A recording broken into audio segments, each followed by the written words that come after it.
Good morning, everybody, and welcome. This is Front Porch, WBOK. I'm your host, Brandon. And I'm your host, Kimber White Dupree. Good morning, y'all. And that's Brother Jared on the other side of the glass. And Jasmine Gracie is with her back to us, doing some She's sound working. stuff. But they are here. J&J Yes. is in the house, y'all. Thank y'all for joining us on Wonder this. Twins Unite. Bro? 4th day of June, 2026, as we begin today's broadcast of the Front Porch. Coming to you from the historic campus of Xavier University, from our studios right here at the foot of the overpass on South Norman C. Francis Parkway. www.wbok1230.com is the address if you want to stop on by. Grab yourself a comfortable chair, a mug or a tumbler of your favorite frosty or steamy adult beverage. Mind your manners, though. Say good morning. Holler at your people. And kick it with us for the next 3 hours as we continue to examine this world through a 504 focus scope. And, of course, the top-ranking way we love to hear from each and every one of y'all. The WBOK Talk Line, 504-582-9422. Good morning, everybody. Thank y'all for being here. What up, Kim Bob? Hey, Uncle Gray. How you feeling? It's hot. You hot? Mm-hmm. Okay, then. All right. Well, I'm going to stop being It surprised. feels like a nursing home in here. I hate it. It's hot. Okay. Yeah. Get you some Bengay candle. Bengay They don't scented have, I candles. don't think they put Bengay on people in nursing homes because of the thinness of the skin. Oh, what do you And, use you know, now? they have to be careful about skin because you can deglove people and whatnot. I didn't know that. With Bengay? Wow. Not with Bengay, but I mean anything that's going to cause you to grab, like, slidey things. Okay. Because if Want you ever to just notice pull your that skin off? their skin is, you know this. I don't even know why I'm going through this No, explanation. because other people might not. Oh. Somebody else might not. Oh, yeah. know. Other people are Yeah, listening. other people. It's not just me and you on it. It's that shit we got covered. They just eavesdropping it. We sitting here on the porch chit chatting, but that's right. Other people are listening. But yes, you have to be careful about people who are aging, people who are not in the sun, often, because that helps with the tautness of your skin. And so as people age, they tend to stay inside, and my God, I am burning up. Let me move on. No, it's not you. Jesus, this is awful. Yeah. Well, Um, and you're with it live right here. Yeah. On the Front Porch. And it's If I got to not put up with it, y'all too. internal. It was 78 degrees. Oh, it was? Yes. See, I'm all, you know. Because you enjoy the heat. No, I'm not. I wasn't hot though. I wasn't. I mean, I just walked in from outside. It's pleasant outside. Nice little breeze blowing. And then came in here, and you know. Yeah. Okay. I feel the air coming on now. My God. It's on now. Yeah. It's. I see the Remember. things blowing. I see the signs blowing. So Right. something's blowing somewhere. Well, that's the air purifier that's causing that to blow. But no, okay. there was another whoosh of air. Okay. Yeah, I used to be Y'all cold think cool thoughts for Kim all the time. Like, until we need you to think warm thoughts. yeah, hopefully we won't need to think any warm thoughts. I have a jacket. But yeah, no, like I used to be cold in here in the summer because the air used to be on freeze. And then in the wintertime, the heat would be on hell. And that was before all of the different things started going on. But yeah. Are you sure? Had you checked into it? Are you sure that was Maybe. That could have been the precursor. Maybe. They say it takes up to like 11 years. Well, that is that's what I'm horrible. saying. Yeah. Could have been the precursor to it. But hey, listen, you're still here. I'm, semi-glad to have you next time.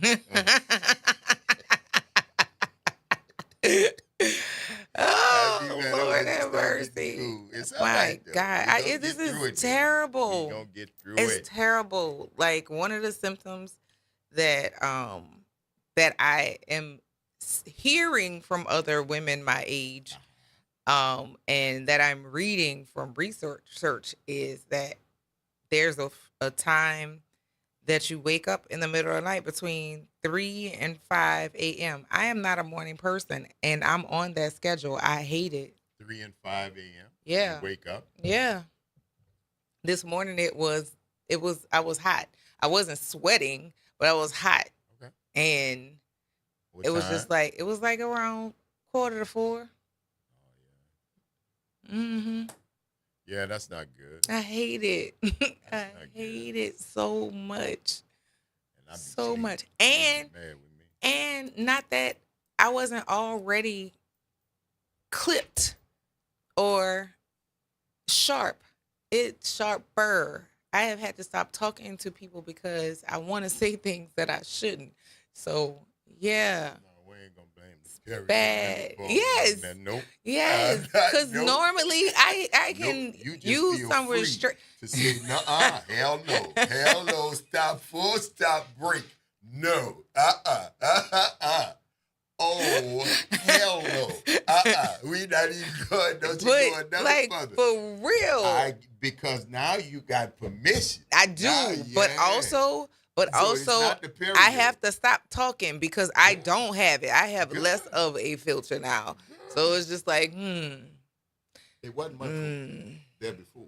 No, Let's be honest. no, because I do filter the things that I say. I filter them twice before I let them leave my mouth. So just imagine what's in my head. Yeah, no, I temper myself way too much. And Now yeah, you got reason to let it out. I don't want to use that as an Too late. excuse. You just did. No, But I it's just all right. didn't It's respond. all right. I See, that's did what not I think. respond. Proverbs 14. Yeah. I'm sinking in for it. I'm getting it through. I sinking in. I see it. I just got quiet, but I also was yeah. thinking, There you go. if I say what I want to say, But you don't. but If I'm my gonna auntie had a go. different set of permits, she'd be my uncle. So we don't do ifs. You either do or don't do, and you take it from there. When you don't do, that's a celebration. High five me. If I woulda, you're diminishing what you did What do. I actually accomplished. What you did do. Yeah, That's I did my point. accomplish, not That's not doing, and that cussing. is a plus. You got to take your victories where you find. My God. You got to take your victories where you find. It's all right though, babe. I'm telling you, it's all right. And I It's too many people out here. I have words, but Think I am about just not all tempered the enough people to that you in could real use those time words. temper my words. All those people you could use the words. The world's full of them. Mm. Full of them. Mm-hmm. And what would you do with the loss of all your time? Because you'd spend all your time talking to a bunch of stupid people. God. God wouldn't be there. I've been done left. You know, like he gave you instructions. Go forward. He gave you instructions. Get on up the street. My All right? God. Yeah. My God. But it's Yeah. all right. It is. It's all good. You're going to be good. I'm We're gonna be right here fine. with They you. gonna figure it out. I'm gonna be just fine. Oh, yeah. And at least you're on the radio warning the world. That's a good thing. That's a good thing. You're on the radio warning the world that now might not be such a good time. And shout out to y'all, because people actually do. They listen and they retain. Because I had somebody I saw. Who was that I saw? Wanda. I saw Wanda yesterday, Oh, right on. or was it Tuesday? One of the two. Anyway, she was getting ready to leave, and she was like, "Is it okay to hug?" And I was like, "Yes." Thank you for asking, because people just automatically touching me is just like, no. But Yeah. people are listening, and I thank y'all. Shouts out to y'all. There you go. Yeah. I mean, it's that too. The asking is a random act of kindness. Yes. That's you don't assume anything. You don't presume anything. Yeah. It's so much easier that way. I find. Yes. And I think if you tried it for a little while, you'd find it to be much easier too. Because everybody don't want everything all the time. No. Sometimes yes, other times no. No. And how do you know? Ask. Let's see that. Look at It's that. really easy. Look at that. It's They like really, Romper really Room. easy. That's simple. I never watched that. Don't watch Romper. You I never know look what it when they- is. when they I've call, never watched let's it. see, I never saw Kimber, never saw Graylin, I don't see Jamal. You saw Kathy. You saw Kathy. You saw Billy, Joe. You saw Bobby. You saw Joseph. You saw Ruth. I remember because my neighbor, Ruth Dan, shouts out. Rest in power, Ruth. They called a Ruth on the show one day. Ah. And we, because some, but then again, I went to Allen, so I knew some Emily's, Mm-hmm. Rachel, Mm-hmm. and stuff like that. Mm-hmm. So, yeah, interesting. Yeah, very interesting. I too have one of those names that does not go on the you won't be on keychains. Romper Room. Yeah, I won't be And on Romper Room. I don't won't find be my on name the keychains. I do have my name on a Coke can, but that was ordered special for me. Custom. Yeah. Absolutely. You tuned into the Front Porch, y'all. WBOK is what New Orleans is talking about. All day long. Stick and stay. Y'all don't go nowhere. It's Travel Thursday. We're going to see y'all on the other side of the break.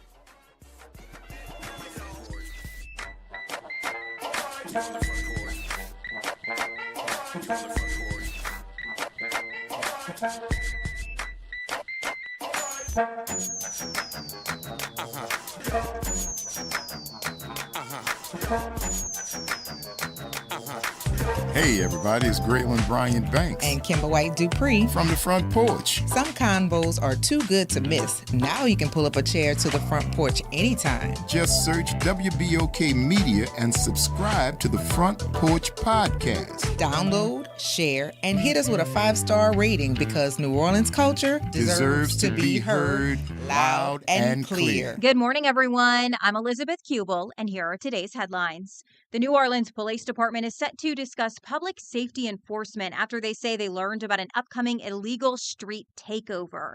We did not get any more details on what this street takeover means or when it is supposed to happen. NOPD will hold a news conference at 1:30 this afternoon. A judge is giving both sides more time in the appeal of a former New Orleans police officer sitting right now on death row. Antoinette Frank killed her partner and 2 restaurant owners during a robbery in 1995 in New Orleans East. At a hearing yesterday, Frank now alleges that her co-defendant put a gun to her head and that is why she shot and killed the victims. Investigators also say some of the evidence may be missing or could have been destroyed during Hurricane Katrina. The judge says both sides have until October to say why or why not Frank should get post-conviction relief. And Governor Jeff Landry says he will sign the bill that cuts down the number of Orleans judges. That bill was supposed to eliminate 3 criminal court judges in a first in, last out formula, but in an 11th hour decision, lawmakers decided to remove seasoned judge Rhonda Good Douglas. It has received backlash, including from the governor, who said the bill removed one of the best from the bench. On social media, Governor Jeff Landry blamed Democratic State Senator Gary Carter, saying that he manipulated the bill to protect a family member's job. Carter responded, saying that he was opposed to cutting the judges, but did not address the allegation about working to protect a family member. And that is a look for you at today's headlines. I'm Elizabeth Kubel for WBOK. Have a great day, everyone. Climate Hope NOLA presents this month's climate keyword, adaptation. Climate adaptation means preparing our communities for stronger storms, hotter days, flooding, and rising water.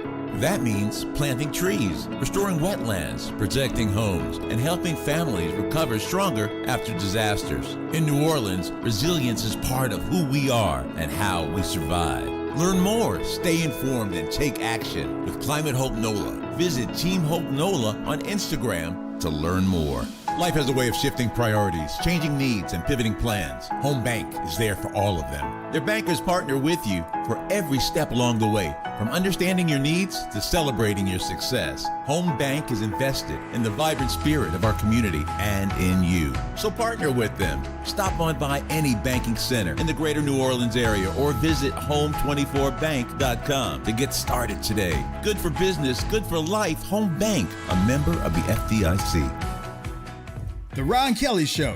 Real talk, bold truth. Tune in for your weekly dose of unapologetic conversations that don't dodge the truth or dilute the message. Stay informed on the issues that matter most on The Ron Kelly Show. every Monday at 7 p.m. on WBOK 1230 a.m. You're on the front porch with WBOK 1230 a.m.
Welcome back, y'all.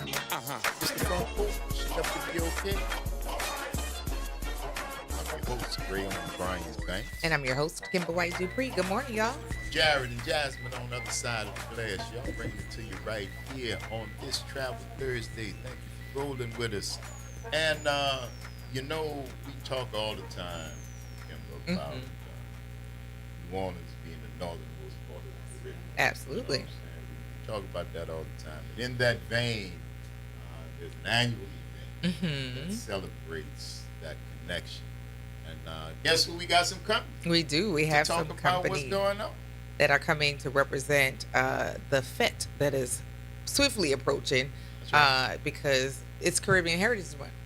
And so it's time to have the celebrations. June has a lot of stuff going on, but Caribbean Heritage Month takes place, and we have our lovely guests, one who has returned, but two are new. And would you go ahead and introduce yourself to our listening audience? Oh, hey, good afternoon, everyone. Good morning, I'm sorry. I'm Joshua Daly from Spicy Mango. All right, Joshua. And I am Samanda Ford, Ugly Betty Boy Crush. And I'm Nairi Ramsey. Happy to have a special guest with us talking about the fete today. Absolutely. Did you hear how she just whispered in that mic? Oh yeah, What but is she knows going- she gonna be here for a minute. Okay. So I think she trying All to right. ease in. You know, Yes. I think I can see the method in the madness. You know what I'm saying? But I know that there's going to be a lot of fun things that are going on that coincide with the Caribbean Fete, and Spicy Mango is going to be a big part of it. So tell us a little bit about how that came to be, and tell us a little bit about who you is, man. Who you sitting on the front porch? Folks want to know that. There might be 3 people out there that don't know who you is, where you from, who your people is. You know how we do. All right, man. I'm Joshua, man. I'm from St. Thomas, Virgin Islands in the Caribbean. All right. I've got roots between there and New York. And, you know, I work for Larry Morrow over at Spice Mango. I'm the general manager over there. Okay. And been there from the beginning. You know, it's a special project that we have. You know, I've worked at some of the other locations. They're all special projects, but this one, obviously, you know, being Caribbean is close to my heart. That's right. And, you know, with the location, you know, New Orleans having such an immense background in Caribbean. I mean, dating back to the 1700s, right? You got 1762 between the Spanish and French, when basically New Orleans was like the hub for all transfers, trades, and everything. And then the Haitian connection back into 1806 to 1809, which basically doubled the populace in New Orleans overnight, you know, through Caribbean Islanders. And then being from my island, which we call the Rock, where I'm from, it's 13 miles. It's one of the smallest islands there is. A rock? Yeah, it's called the Rock. You know what I mean? Right. So like when you're on the islands, people ask you where you're from. You say I'm from the Rock, and people know where you're from. Because we get it differently down there. Because being owned by Americas, a lot of the other islands always kind of look at you like you have something better. But in the realities is, in American fashion, procurement doesn't mean participation. You know what I mean? Yeah. So so we went through a lot of struggles that a lot of the other islands didn't go through growing up and trying to keep everything strong. And so with Spicy Mango, I feel like it just kind of showcases everything of what New Orleans is. Every layer you pull apart, you see a whole nother culture. Whether we have one of our dishes that are supporting Haiti, or another dish supporting the Caribbean, or another dish supporting the Virgin Islands, or Jamaica, or Guatemala, Curacao, Belize, and we really try to treat it the same way. Whereas you take all these different influences, bring them all together, and creating this gumbo, this fusion, and bringing everything out. It's super funny to me because of Frenchman Street. A lot of people don't know this about Frenchman Street, but you had the LaCroix brothers back in 1809, 1810, which built the first, they were the first free African-American men to build a building in New Orleans. And so they owned the building down at the end of the street. So Frenchman Street was really started with Caribbean roots. And then I know Bernard Maroney gets all the clout, but you know what I mean? But there's their history and that's the truth. Right. 100%. They were also the strongest people in the South at that time, which a lot of people tend to forget. And then with that being, it's always interesting to me because when I talk to the staff about how we identify with hospitality and how do we want people to see us in this restaurant and how do we want ourselves to look, we have to look at the reality. We're caught between the first building in New Orleans at one end of the block built by 2 free black men of color, and on the other end of the block, which is now amazingly the Jazz Museum, but is the repurposed Confederate Bank. Yeah. And so you have two polar opposites on either side of us, and here we are in the middle.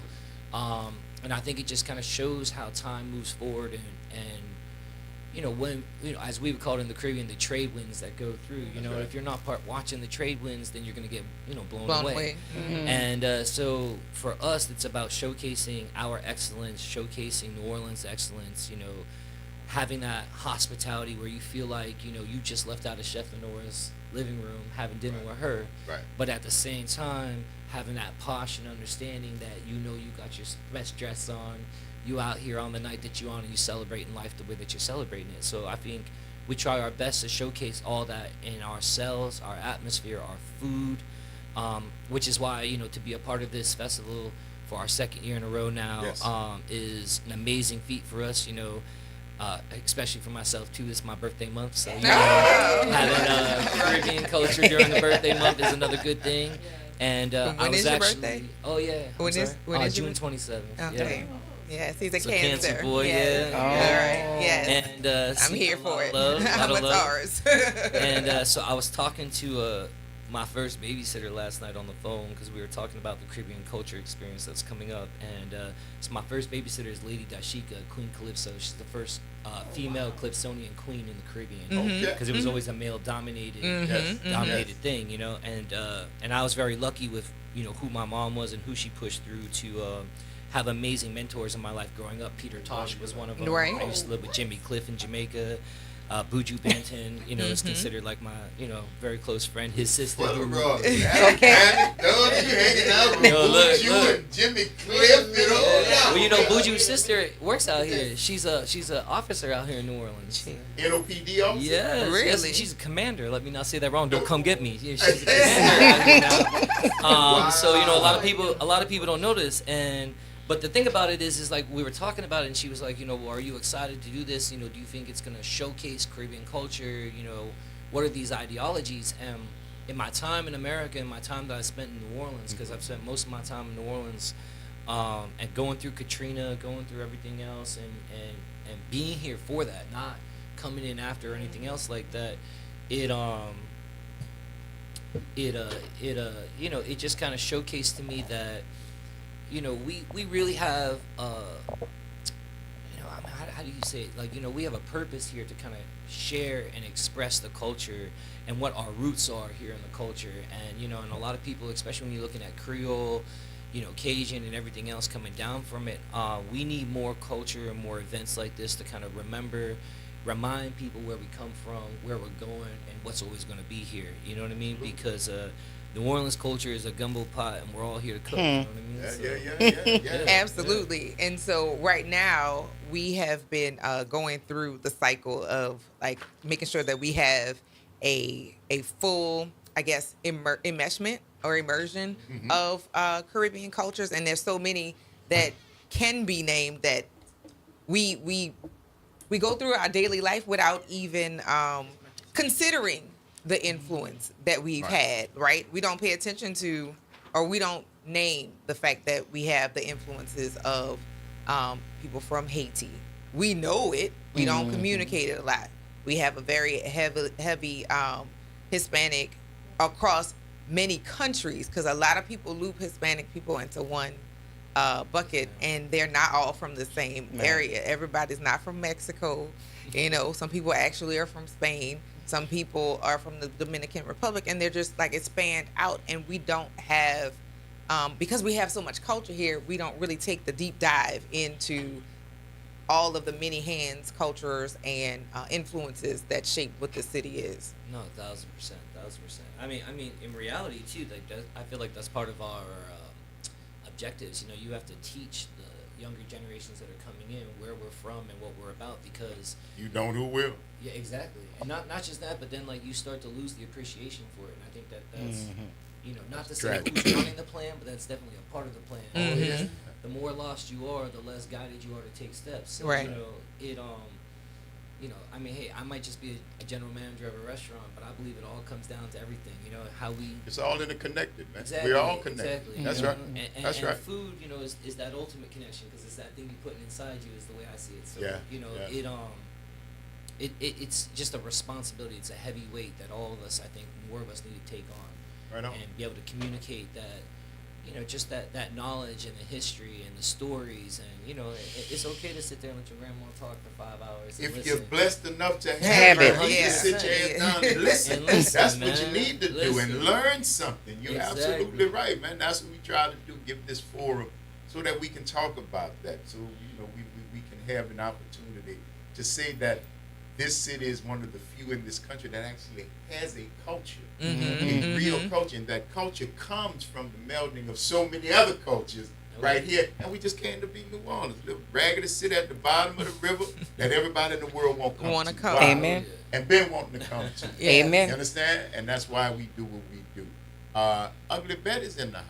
Hello. Ugly Betty doing? Boy Crush. Yes. Is that, Yes, indeed. how do all The these name. things I come knew together? So this Ugly question. Betty, I know the show. Yes. Boy Crush, I get. You get But the how do they go emergence. together? Yes. Emergence. So, well, first of all, Betty is a really fly chick, and I watched Ugly Betty, love the show. I was a tomboy. I probably still am a tomboy in some sense, but I'm girly, right? But it was just about staying true to your aesthetic, beautiful inside and out. If you've seen the show, you saw that she was who she was, stayed true to that. But I'll be completely honest, I started my business traveling. So just to talk a little bit more about, so my dad was Mardi Gras Indian, Big Chief Larry Bannock of the Gertstown Hunters. Yes. That's I've right. been around beading my entire life. My dad actually used to be mad because when I was 4, I used to take his beads and literally mix them all together. Oh. So he really had to love me because he would have to sit there. And I know y'all know what seed beads yes. are. Yes. So to separate that, he would really just, if you've ever seen a suit that just has a mix of beads, you know why. That's right. Yes. Yes. You've Now, been playing in it. that part. But, the beading came about. My niece, who was 9 at the time, actually wanted some bracelets. I tried to get her some, and I ended up just looking into it myself. You know how we are in New Orleans. We'll spend our money, but if we figure that we can, make it ourselves, we just make it ourselves. So I was like, you know what? I'm just going to try. Because at 9 years old, she's probably not going to take care of something that's going to cost $100+. So I pretty much made her, right. So I went to the bead shop, made her some bracelets. And from there, it just took off. I actually was working a corporate job at the time. I started making bracelets. I started traveling, doing events all over the world. So for the first 6 years of my business, I actually traveled nonstop. I did events with Kiara Sheard, the Murphys, you name it, I was there. I've done Essence since 2019. all of that. So it was like full circle moment for me because I was like, I never in my life thought I would be into beading. So my dad, who passed in 2014, even then he used to always tell me ways like, oh, you should do this. And I'm like, this is different. So, just being in a household where, your dad is pretty much trying to tell you how to do your craft when he has his way of doing his craft. And we already know Big Chief Van Ack, like, he's an Aquarius. Pretty. Yes, yes. Pretty, but yes. he just could not let go of that control trying to tell me how to do my work. Say it one more time. He would not let. He would right. not. Yeah. Would not let go of that control. Okay. But what I was gonna say too, just about the name, when I took it on, I always just wanted to do something unique. It would get me free marketing no matter where I went. I would go. I remember the first time I just stepped out and I went and did William Murphy's event in Atlanta at his church, and they literally brought me up to talk about the name. None of the other vendors got, and my table was swamped. Now, I used to go by myself to do this, and this is the great unique thing about it. We're actually creating on the spot. Okay. So we'll have pieces that are actually set up and everything. Like right now, we actually have an event going on at Xavier University, so my team is there. But we create on the spot for you also, so it's an experience. Yes. You're not just buying something, even though everything is all precious gemstones, all pre-made, but we can actually create something uniquely for you on the spot. Girl, I think Big Chief Larry Bannock's still here. I received that. I received that. I can feel that's a connection, man. He's so I received that. Suit. Yes. Indian, and you sewing jewelry and creating at the spot that thing that's in New Orleans. I don't know if it's in the water, in the air, wherever it comes from, but that is so beautiful. You can see the connection. Yes. You can see the connection. Because for y'all that don't know, who don't know anything about black masking Indian culture, it is hands-on. Amen. It is a lot of work, intense work, bead work, hours at a time for months. Tedious. And when it's done after St. Joseph night, tear it down and start over. Start another one. That's Absolutely. the whole, and it is such a beautiful tradition, and to see it being rolled forward this way is, I know he grinning. I know. I know he grinning. Yes, Absolutely. Indeed. And it's just really amazing, like with Nari and Ujima, like they've always just incorporated us, included us in everything that they do. So to be a part of this is just like, again, a full circle moment, like, to show our craft and be a part of. She's always called us out, whether we were here or not, to make us a part of the event. So I'm excited to do this. I'm excited to be a part of Caribbean Fed and to show what we have. We're looking forward to it, and you cannot ask for a better segue than that to speak to the Queen. Oh, thank you.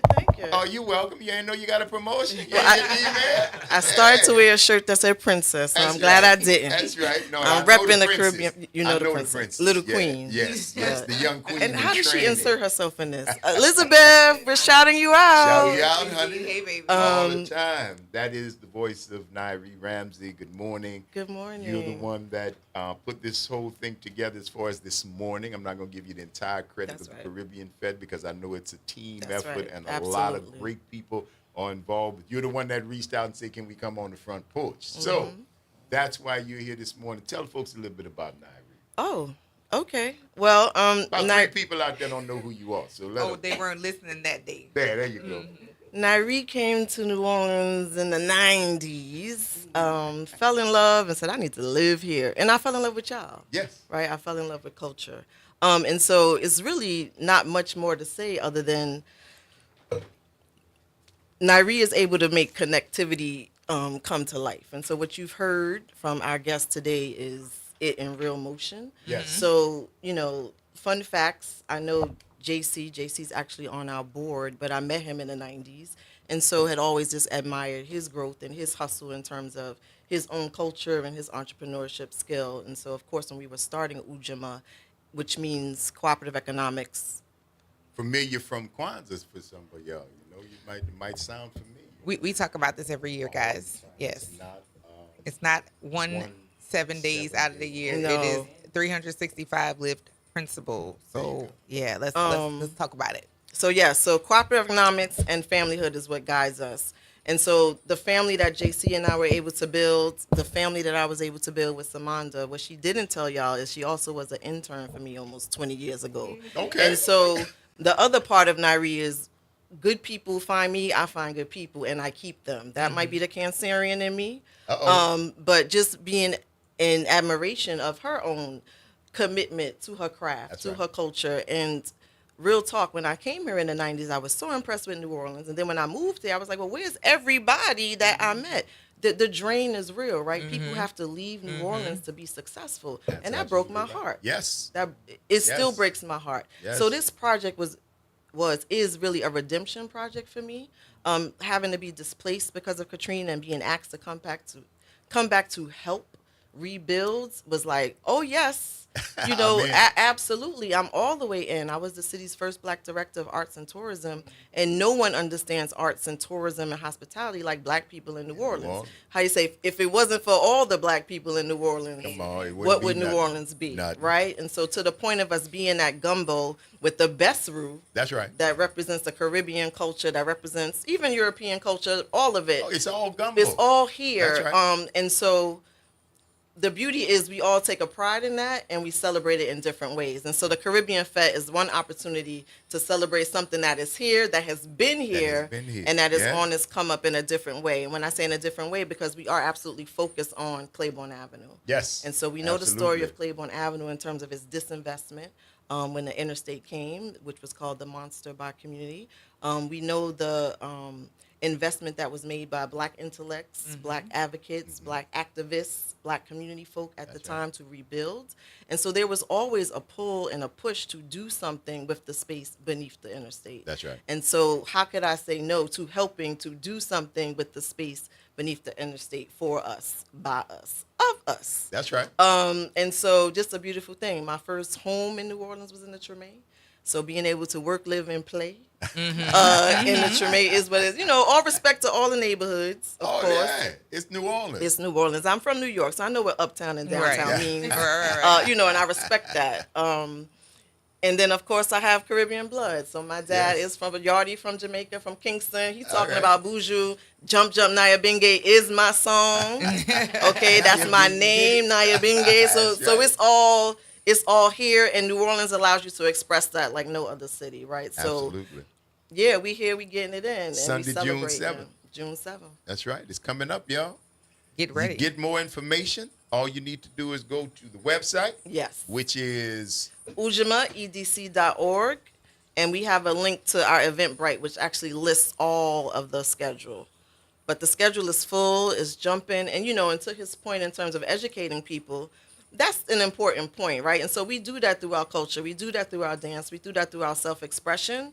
But we also going to do it whether people coming to learn about it or not. Correct. Right? And that is the other part of the beauty of New Orleans, right? You get it through osmosis. Listen. You mess around and learn something if you're not careful. No one like Caribbean people and New Orleans people know what it is to rep your set. That's right? Like that's right. All day, every day.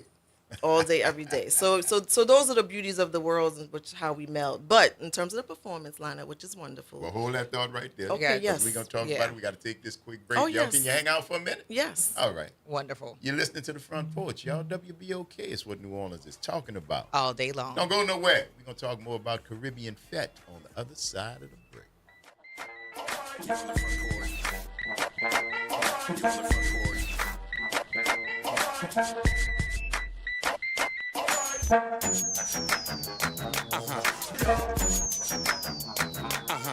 This is your news update for WBOK from WDSU.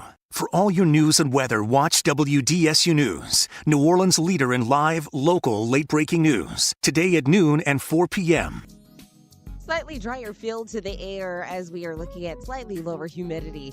Highs today will still be into the low to mid 80s, partly cloudy skies. We're also still looking at some scattered chances for showers and thunderstorms, especially for the afternoon.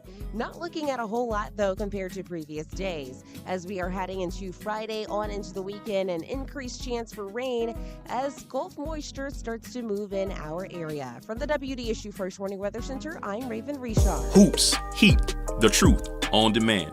Ball Don't Lie is now live on all podcast platforms. Tap in, search WBOK Media, find Ball Don't Lie, and bring the fire with you wherever you go. download, share, and leave that 5-star review, because the game doesn't stop when the show ends. This is The Law in Your Legacy. I'm attorney Pete Hamilton. I'm attorney Ryan Hamilton. If you had $1 million, would you leave it to an 18-year-old? Hopefully not, but that's exactly what can happen with a simple will. The money goes straight to your kids when they hit the legal age, no guardrails. A trust lets you control when and how they receive their inheritance. You can set ages, milestones, or even make sure they finish school first. Give them security, not a spending spree. This is not legal advice. That's just a tip brought to you by Liberty Bank and Trust. For more information, go to libertybank.net or contact us at 504-915-5016. This is Andronika Morris, host of Put Housing First. Join us every Tuesday at 12 o'clock, where we will discuss how housing affects every aspect of our lives and what's necessary, what's needed to guarantee housing for all. Join us every Tuesday at 12 o'clock as we dig down deep onto the issues that affect all of us.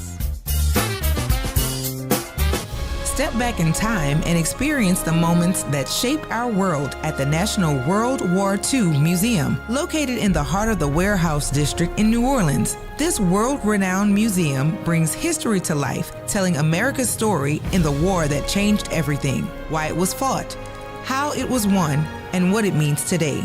From immersive exhibits to powerful personal stories, this is more than a museum. It's an experience.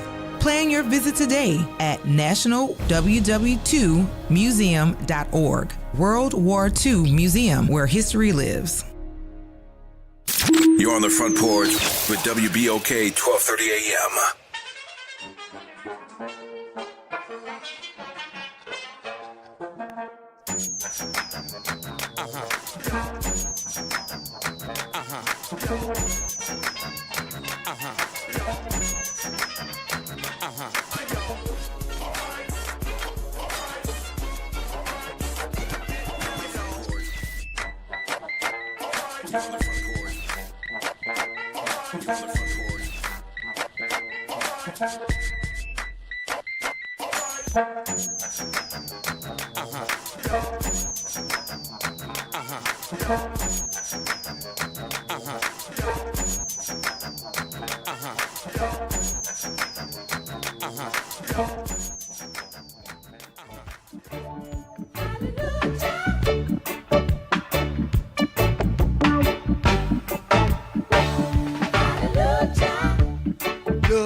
long. I'm your host, Raylan Bryant Banks, and we're on live radio. We're right here.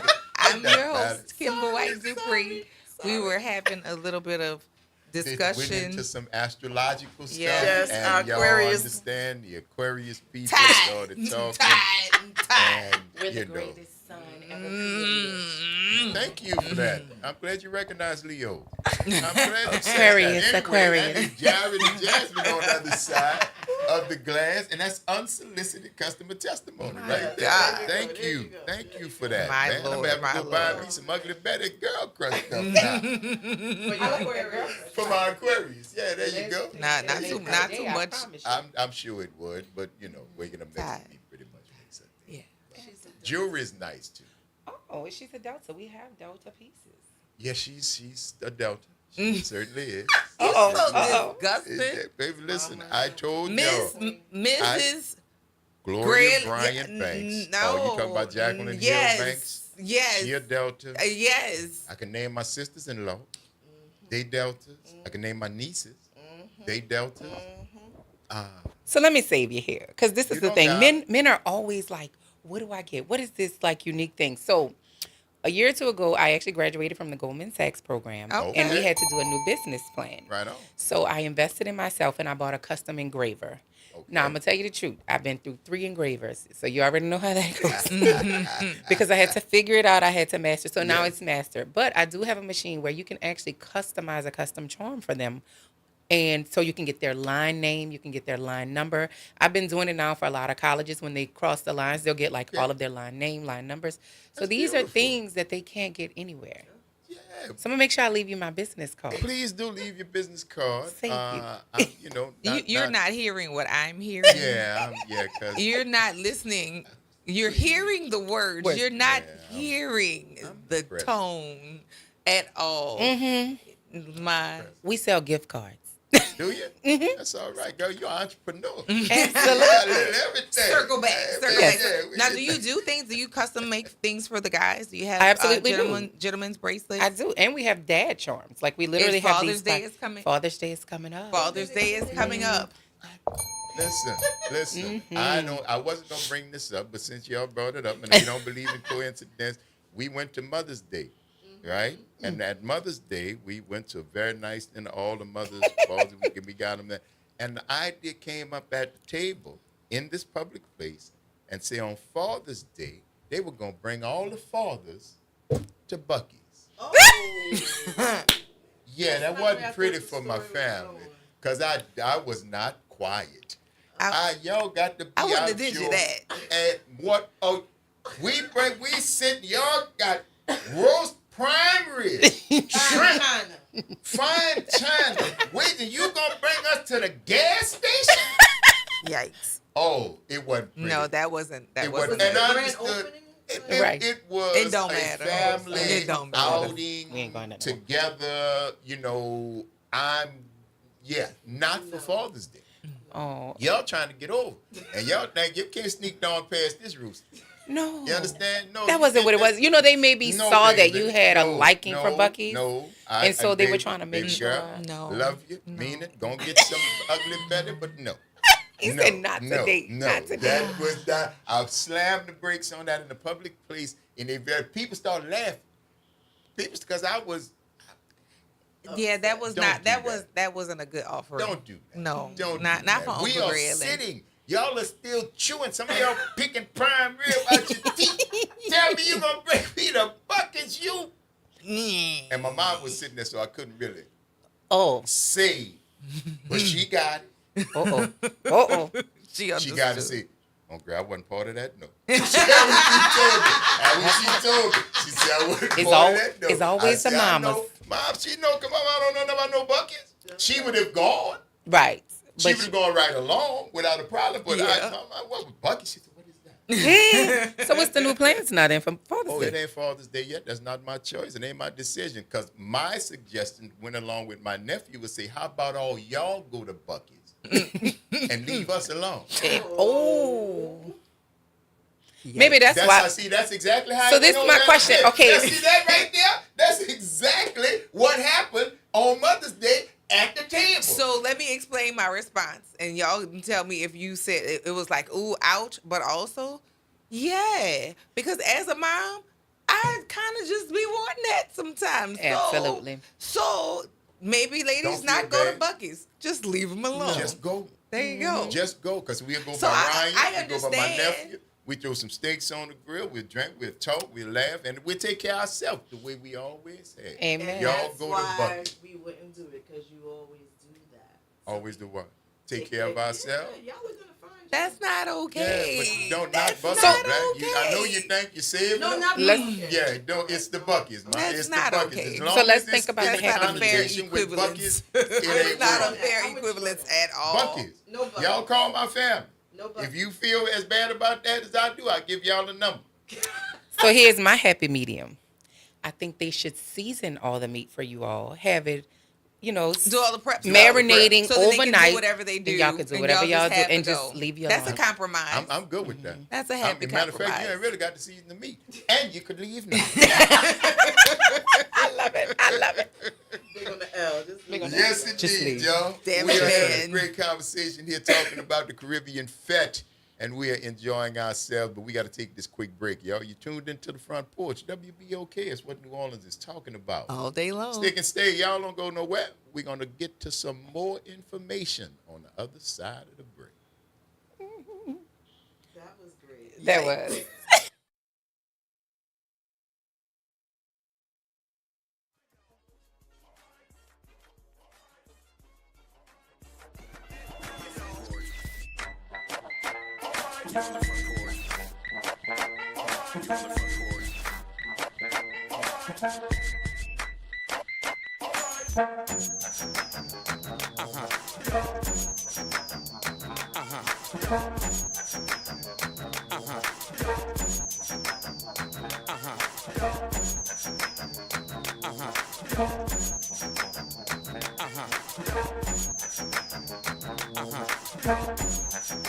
From the campus of Xavier University, WBOK Go and Equity Media Station.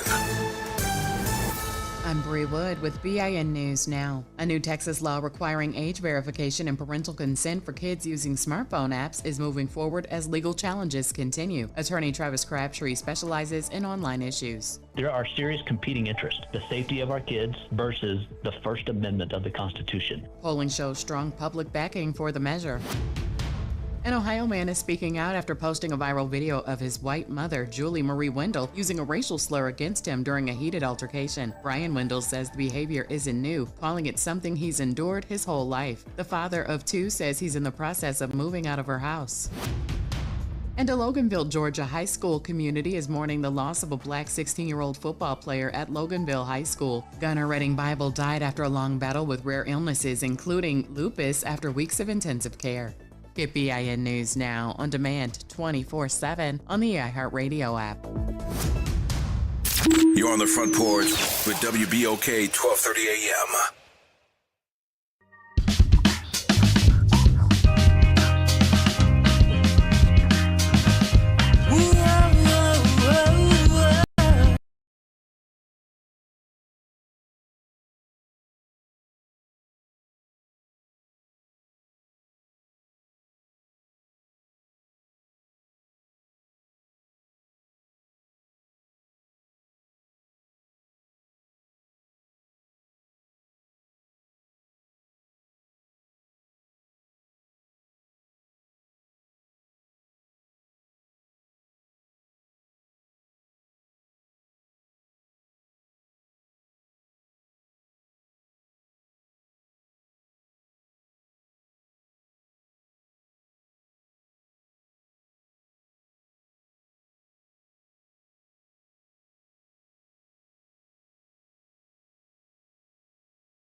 Welcome back, y'all.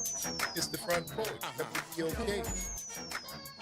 I'm your host, Braylon Bryant Banks. And I'm your host, Kimber White Dupree. Hey, y'all. And Brother Jared and Jasmine are on the other side of the glass, y'all. J&J. Thank y'all for rolling with us as we move into the second hour of today's episode of the Front Porch, continuing our broadcast from the idyllic campus of Xavier University from our studios right here at the foot of the overpass on South Norman C. Francis Parkway. So you know we home. www.wbok1230.com is the address. Or you can hit us up on the talk line. 504-582-9422 is the number. I'll let you people let us know what's going on. We are still here with company, Kimber. Yes. And we have some additions. Got additions. We can switched up on y'all Yes. just in case you're trying to adjust your Facebook visions and your Instagram visions, because the rest of y'all on the radio, y'all just hear new voices. But we's going to do something. But if you are seeing new faces, that's because we have switched out. Still talking about the Caribbean Fete. Yes. Coming on. And if you could smell what it smells like in here, you'd be very happy. Like, Oh, man, I am. Because not only do we have some additional culture bringers, but we had somebody bringing some food. So listen, she is very happy. Good morning. Good morning. Please let our listening audience know who they have the pleasure of talking to this morning, who has joined us this morning. In no particular Yeah, no in particular All order. right, well, I was thinking you said food, so our lady who brought the food, you know. But hi, good morning. I'm LaShonda Pickett-Renee. I work with the Ashe Cultural Arts Center as the Chief Strategy Officer. Great to be here, and I need to eat. Yeah, we're gonna get into this thing, and certainly are. Almost there. So I am Aritza Garcia. I own Aritza's Kitchen, Cuban cuisine. I brought y'all some ground beef empanadas. Yes. So I know some people in here are very excited about it. Yes. So some people being me and me. Not alone. Aritza remembered us from her last visit. Yeah. Yes. When she brought food, and the food was so good till it ran out. Yep. Yes. And it caused a bit of a ruckus for some other people. Me and because we were Kimber fine. was We were just fine. great. We were just fine. Smacking my I teeth. came Y'all prepared didn't get today. nothing. This time she came prepared, and it's going to be a beautiful thing. Now, you're also prepared to be a sponsor and a vendor out at the Caribbean Fete. Tell me what you're looking forward correct. That is correct. I'm very excited.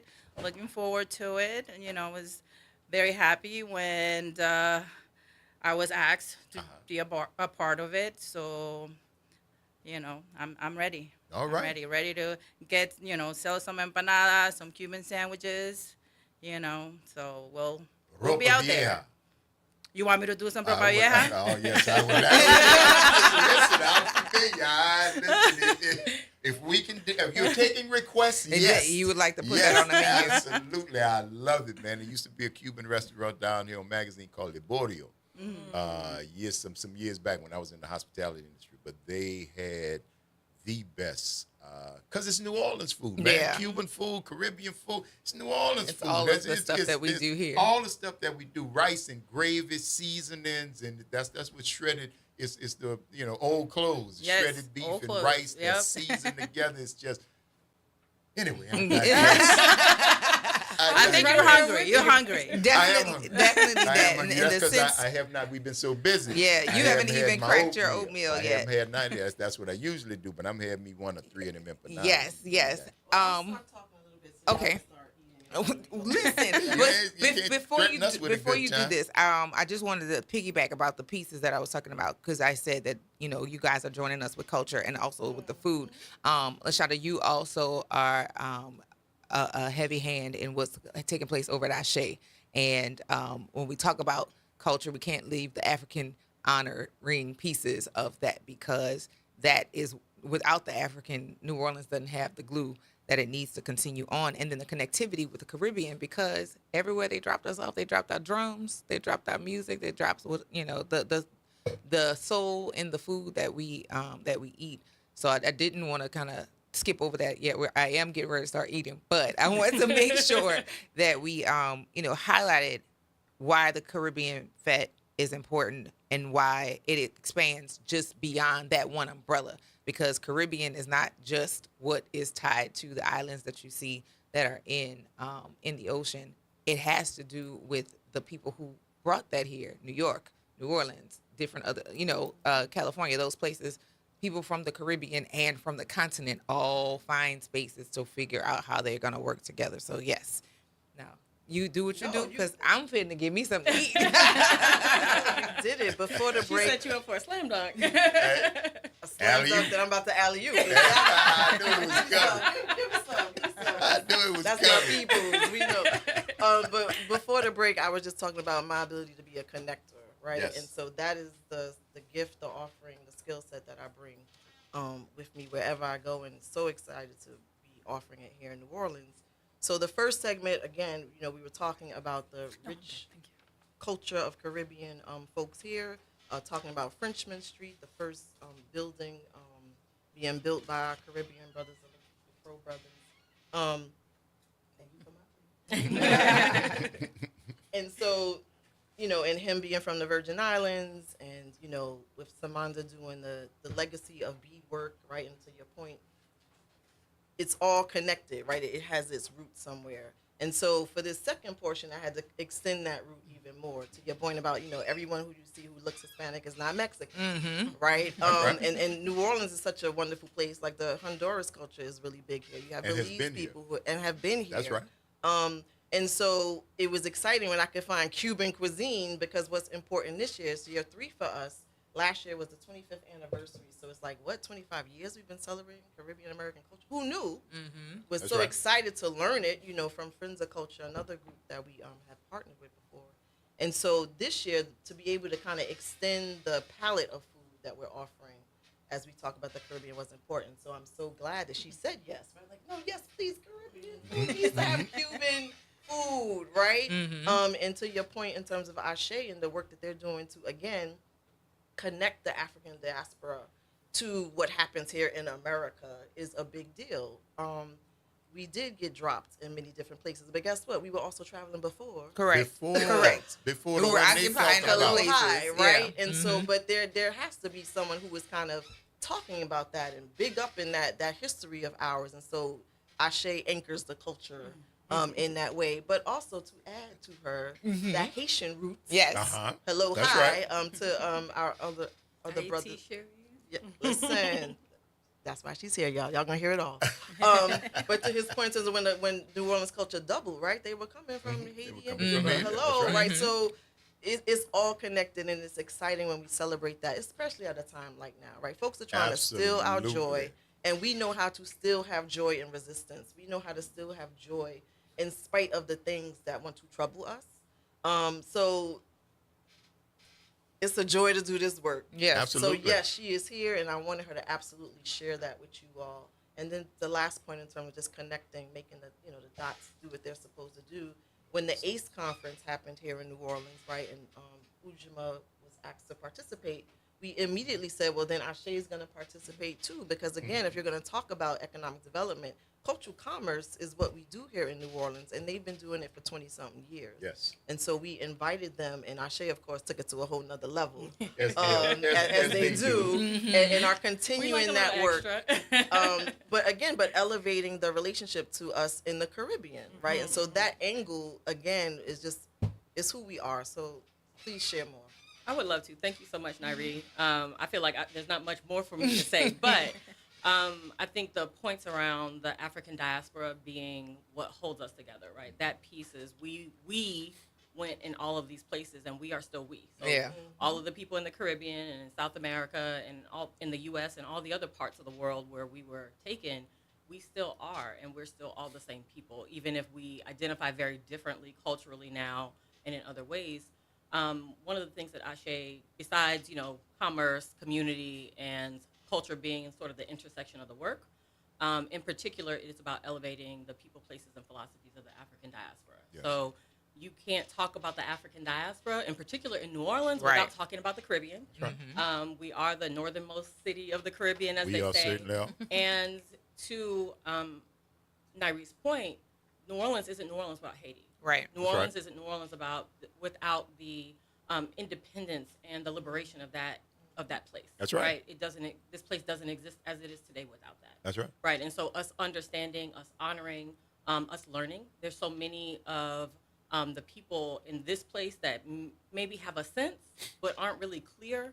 While there are lots of folks who do know their lineage, way back, there are many who don't necessarily know that connection. And so it's funny. I'm married to a Haitian, and so Caribbean culture, Haitian culture, interesting.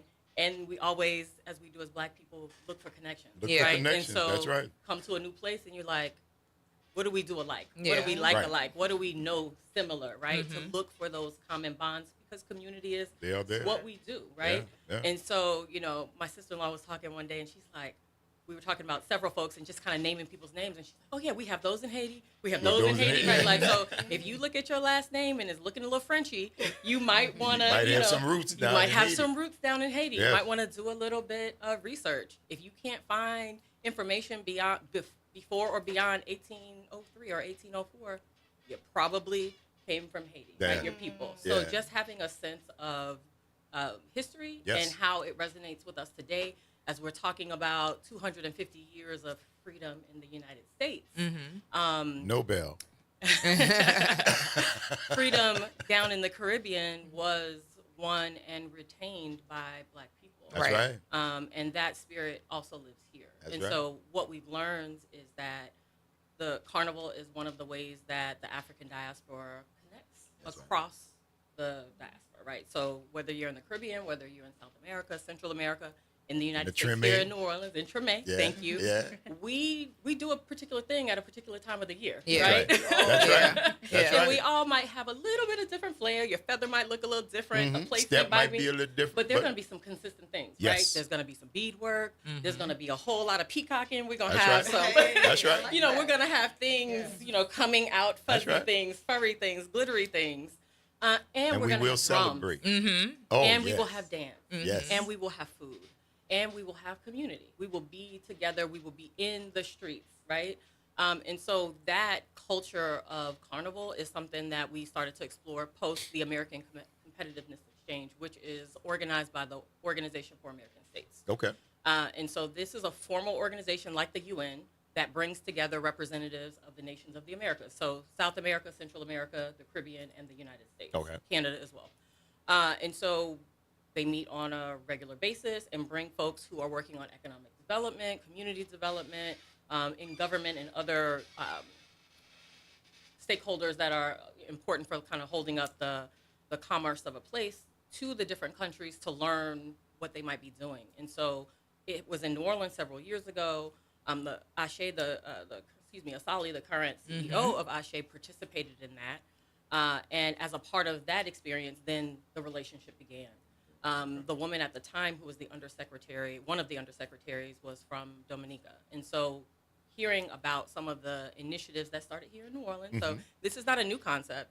My understanding is Big Duck is the person who really, it's his brainchild, who talked about how important it is that we here in Treme, in New Orleans, understand where the things that we do, where they came from, and how they're connected to these other places. And so his vision was to like connect the carnivals from around the world, and for people to know what we do here in New Orleans. And so, you know, if you know Asali, she's not going to just leave it with, you know, the original thought. She's going to keep going, right? She's a bit of a research nerd, so she's going to get in there and dig up some data. And so some of the data she found was $175 billion are generated annually around the world, billion with a B, from carnival, from bees, from feathers, from dancing, from food, from the things that we do. Right. So this cultural content that is created is generating billions of dollars. But ask me how much is retained in the communities who actually create the content. Right. $11. Yes. That was good. That was good. That was really good because basically it amounts going back out. It amounts to $11, right? Not even 11. $11. That's what exactly. you get. Yeah. So 2 to 3% or 2 to 5% of that is retained, you know, depending year to year, place to place, with the communities that create it. And I believe it's like 0.2% remain with women, no matter what their racial identity. And so, who makes culture? Who are the culture bearers? Women first. Who are the folks creating the cultural content that's driving industry, that's driving tourism, that is holding up our hotels, our restaurants, you know, the economy here in this place? Right. Yes. Communities of color, and in particular here, Black people. That's right. Right? That's and right. So it is our culture that has value, and is our culture that is generating a lot of money for a lot of other people. A lot of other and people. so this initiative is about how do we right-size that? So how do we move from 2% to, let's say, 20% in the next 5 to 10 years? Because while 20% is not enough, because it's still our stuff. It's still our stuff. So we still got a little bit of room to grow, but progress is progress, and we will take it. That's right. And so then we want to be able to say that we've moved the needle, right, from that 2 to 20%, but we're talking about economics, we're talking about community, we're talking about politics. Yeah, we're absolutely. talking about geography and all the isms that are in all these places, Child. right, that hold the conditions in place. So we can't just say we want to change these things and then it changes. We have to address the conditions that hold this in place. It's a the revolution conditions, you're talking about. I like that. You I know, ain't or scared. you can I call can it say whatever out you loud. want I to call it. revolution. I call it revolution. Every revolution doesn't have to have shots fired. Correct. You know, Or and the every most effective revolution ones doesn't don't. But The rather, most effective ones don't. yeah, but rather being a revolution, being a return, because in African countries and in many countries, you see the women who get together and do the work of the communities. You know, women get together to raise and take care of children.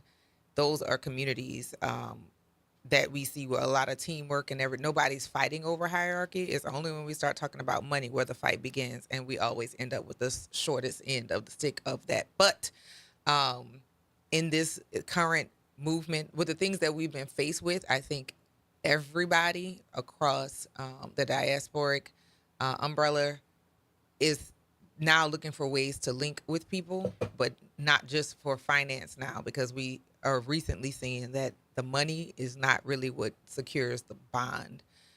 We're trying to make real and genuine connections with people so that we can all go forward, not just a group go forward and be successful while we watch them sail along. It's for everybody to take a right footstep, a left footstep, and continue forward. And that is what we've missed on since 1964. We arrived at a place where we didn't keep going. So now is the time. Now is the opportunity to pay attention to who's doing good work and reinvesting in the community. Link arms with them and move forward and figure out and plan ideas for us to continue to thrive. But it took us to face some harsh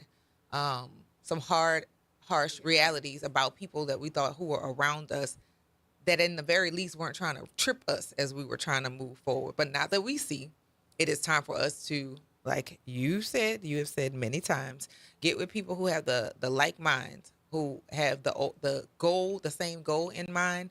We'll figure out the details, but if what's working for them is working for them, don't get in their way. Keep going forward. And hopefully this will be the start of not just a continuation of the festival, but like how we start actioning our plans and solidifying, because we got more that we're getting ready to face in our individual communities, as women, as Black women, as women of color, we all are getting ready to face a fight, and it's easier to go if we go together. So I'm hoping that with the good times, and we need celebrations because we gotta shake some of this off. Gotta shake it off. So I'm gonna elevate 3 elders. So one, of course, Jerome Big Duck Smith. Yes. Shouts out, Thank Big you. Duck. Happy belated birthday. Yes. Happy So belated birthday. We Big Duck. celebrated his birthday under the bridge, and it was an honor to support Tambourine and Fan by bringing back Super Sunday in the way that they did it. And of course, he was there to see it, to celebrate it, and to just. I'm not losing words, but I'm watching him take it all in, and so for someone who founded what it means to be intergenerational, live it out in real time, and just the living legacy of who he is and what he brings to the Treme, to the Uptown, to across the canal, to New Orleans, to the world, because certainly shots fired when he cursed out a Kennedy, so. But that notion of you're gonna respect me, right? And so for him to talk about the Caribbean culture long before it was being talked about, because he understood the respect that we deserve and we need to share. So it again an honor to be able to bring in that idea forward. He also understood the power, right?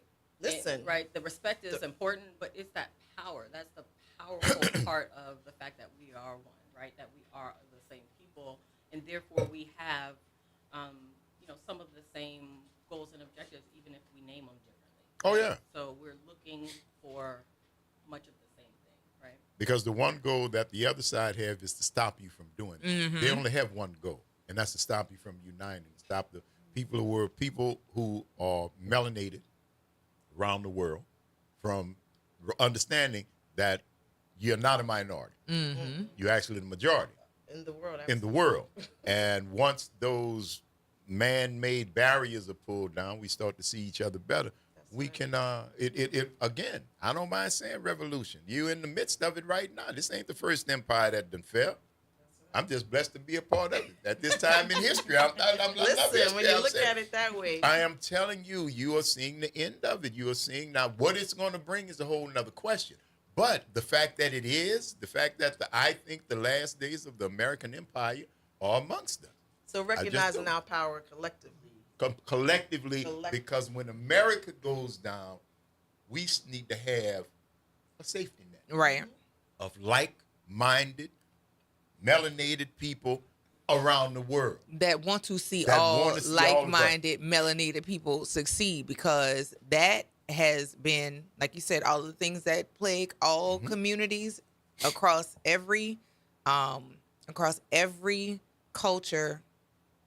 Classism, colorism, misogyny, all of those things that we have to, elitism, my God. we face all those things within those separate communities, but we didn't figure out how to get together to fight that. Because at some point, these people who have been holding up this administration, holding up the efforts of this administration, when it's all said and done, they should be unemployable. They should have no community to go to, because we have done our job of making sure that we are linked. We got time. So the second it's time for us to do I it. want to lift up, of course, is Mama Carol B. Bell. And so again, like you said, the starting efforts of grace, and what she always told us, and what we now know in our own trips to the motherland, is that women run the marketplace, and that is the great divide. So again, being able to help anchor this marketplace, to build it, and to again connect with like-minded entrepreneurs who are women, because we have a certain care about us that unfortunately men don't have. It's fortunate for us. I don't know what you're talking about. But thank you. You are one of the elevated ones. Yeah, it's fortunate and I for think us. that's also the shift, right? Because we are in places that we have not been before, making decisions that we had not had access to make before, that we were shut out of. But now that we're creating different systems in order for it to work. And so, yes, we have the time, the intellect, the capacity, and again, doing it through the cultural connections that we have, I believe, is the way. Absolutely. Is there a brick and mortar? I do not. So as of right now, I am actually, hopefully in the next couple of weeks, I can put out on my socials, what's It's coming good, up next. y'all. Okay. It's good? Yeah. Mine's gone. Y'all been sitting here pontificating about this, that, the other. It was beautiful. Don't get me wrong. I felt elevated, but I was chewing. I can tell you right now. Look, you can have seconds. We got seconds. Trust me. As soon as And you take shall. this break, tell me if folks wanted to follow, find out when you're going to have stuff, where you're going to be, or you're active on the socials. Is there a website? Okay, I do not have a website, but you can follow me on Facebook or Instagram at Aritz's Kitchen. Spell it for the people, would you? So it's ARITZASKITCHEN.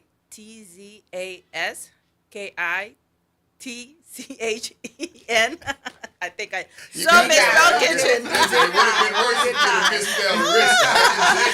I've done that before. I misspelled my own name before, so it wouldn't surprise me. Aritz's Kitchen on Facebook and Instagram. And I will be posting pop-ups. Okay. And coming up festivals that I will be doing. So, and you'll be at Caribbean Fest. I will be at Caribbean Fest this weekend. I texted someone Saturday, and then I said, "Oh no, it's Sunday." It's Sunday the 7th. I was like, "Why?" It's all right. It's okay. You had time to fix it. It's beautiful. So thank you. Thank you. And we looking forward to it. And I want to put in my order for old clothes. I got you. Thank you very much. And you'll be there at the Caribbean Fest this Sunday. This Sunday, the 7th. 6/7, baby. There you go. Oh, Lord, have mercy. Shouts out to you, East. Good job. Irritate your mother. So at the Fed, you're gonna have the empanadas. And then the Cuban sandwiches. Mm-hmm. Oh, love Cuban. Some Love a good Cuban. maduros, sweet plantains. Yes. Mm-hmm. So I don't know. We might have some ropa vieja. That's not for everybody. You know? No, hell no. Now, See, wait a all minute. right, If you're going to be in community, you got to learn how to share. Once I get mine, y'all welcome. Okay. So you Y'all don't welcome. I don't have no problem sharing, just like I don't have no problems with lines as long as I'm in the front. Okay, so this is a whole nother conversation that we need to unpack. Especially but we're around, going to keep it focused on the festival. Listen, if you ever go to eat with him Come and you on. think you might want to eat what he's gonna eat, order your own. Order your own, baby. Oh, even if it's in addition to the plate that you want, order your own. Order that. Order your I own. am the same way. I get you. I'm not sharing Because food. guess what? I'll pay for it. I'll pay for it. You want something? I'll pay for it. So you can have it. Don't reach your hand over here in my plate. All right? It's gonna be Give it. the folks the information that I share if they need to get in touch with you. Yes, and find I know. out what's Yeah. going If on, I can stop please. laughing, I Yeah, will. That's hard to do on this point. That's hard to do. So, Ashe, I gotta drop a little plug. Please. Ashe is launching a campaign called We Anchor the Culture. So part of the ways that we do that is partnering with folks like Caribbean Fed at Ujima and others in the community, including entrepreneurs. So I'd love to connect with you about how you could be a part of some of the commercial parts of awesome. the work of Ashe. But the campaign is We Anchor the Culture, right? Yes. And so we're looking at capital improvements. We're looking at capacity building for the organization, and we're looking at really supporting building community power. Yes. And what that looks like is co-fundraising with other organizations that don't have the platform and the privilege of connecting with some of the resources that Ashe has to be able to raise funds for those organizations. And so being able to connect with Ashe is something we want you to do. So you can follow us on socials. I believe it's Ashe_CAC at all of the places.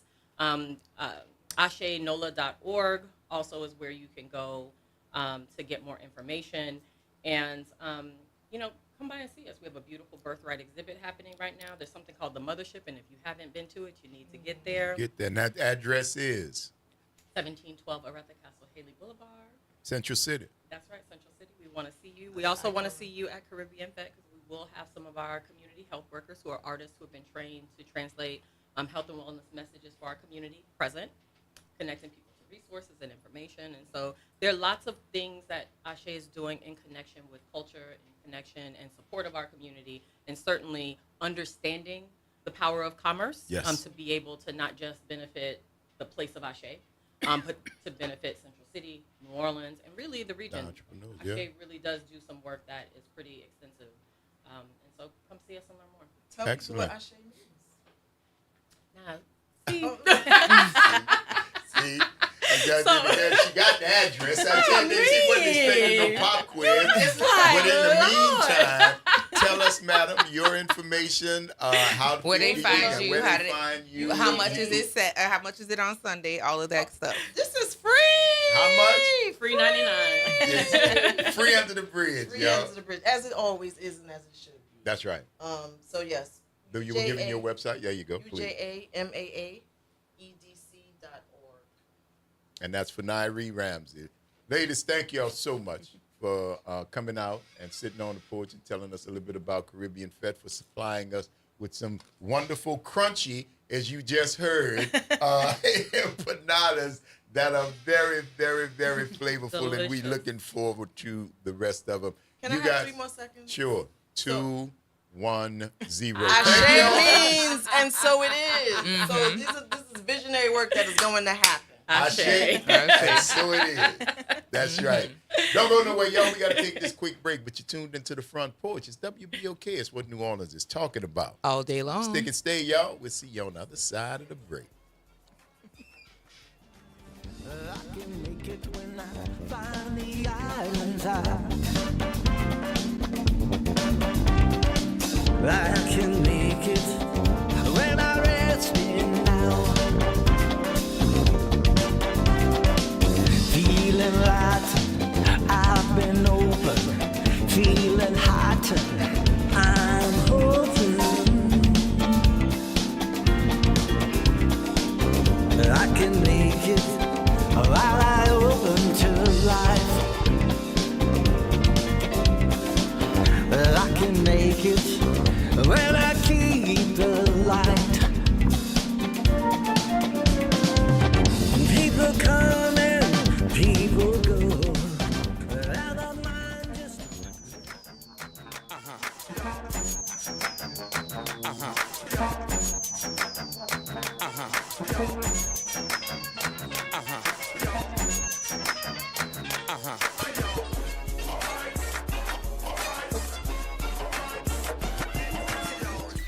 Hey, everybody, it's Graylin Bryant Banks. And Kimber White Dupree. From the Front Porch, y'all. You know how we do. Every Monday, it's Moving Monday. And Tuesday, it's Trivia Tuesday. And y'all know we have nothing but bad cheering coming through here on Wednesday. But stick with us. On Thursday, we travel. That's right. And Friday's Free Your Mind Friday, so get your brass up. Something on your mind? Want to get it off your chest? Holla at your people. WBOK 1230 AM, the station you listen to all day long. Good morning, everyone. I'm Elizabeth Kubel, and here are today's headlines. The New Orleans Police Department is set to discuss public safety enforcement after they say they learned about an upcoming illegal street takeover. We did not get any more details on what this street takeover means or when it is supposed to happen. NOPD will hold a news conference at 1:30 this afternoon. A judge is giving both sides more time in the appeal of a former New Orleans police officer sitting right now on death row. Antoinette Frank killed her partner and 2 restaurant owners during a robbery in 1995 in New Orleans East.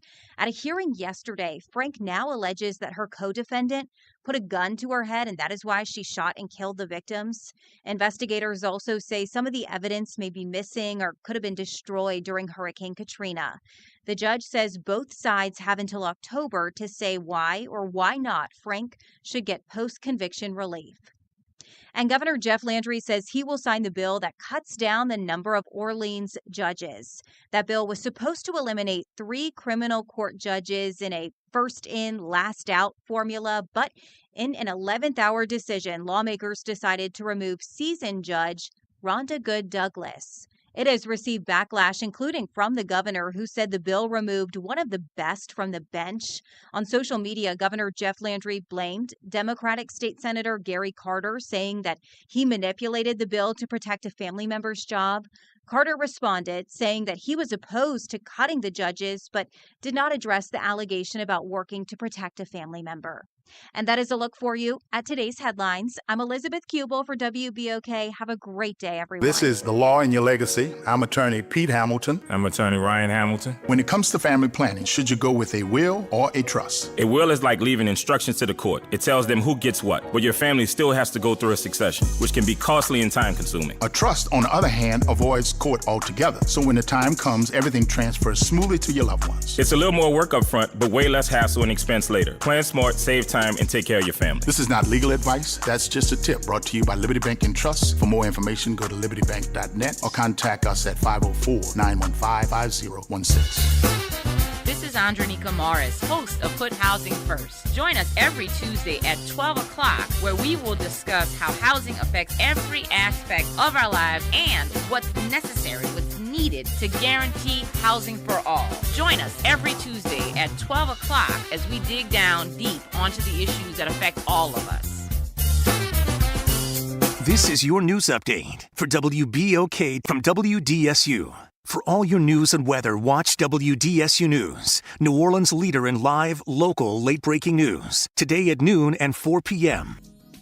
Slightly drier feel to the air as we are looking at slightly lower humidity.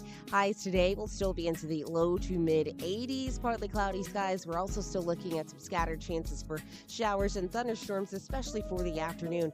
Not looking at a whole lot, though, compared to previous days. As we are heading into Friday on into the weekend, an increased chance for rain as Gulf moisture starts to move in our area. From the WDSU First Warning Weather Center, I'm Raven Reshaw. New Orleans never sleeps, and neither does WBOK. Now, every voice, every moment, and every show is in your pocket. Search WBOK Media wherever you get podcasts. Download, share, rate us 5 stars. Because when you support us, you amplify Black voices and the New Orleans culture.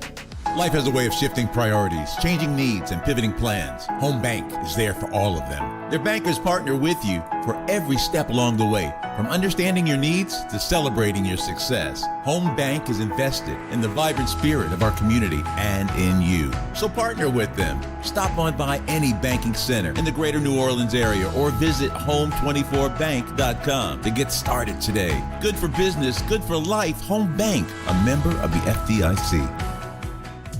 Well, Saints of God, this is Pastor David Impartan Sr. coming to you over the airways of WBOK, your favorite host of Change Your Water, Change Your Mind. I want to invite you to our show every Saturday from 1 o'clock to 2 o'clock p.m. That's Change Your Water, Change Your Mind. I want you to invite your family and friends to a broadcast that's designed to change your life, the way you think, the way you act, and what you eat. We want you to tune in every Saturday at 1 o'clock, WBOK, 12:30 a.m. See you on Saturday. You're on the Front Porch with WBOK 12:30 a.m.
Welcome back, y'all.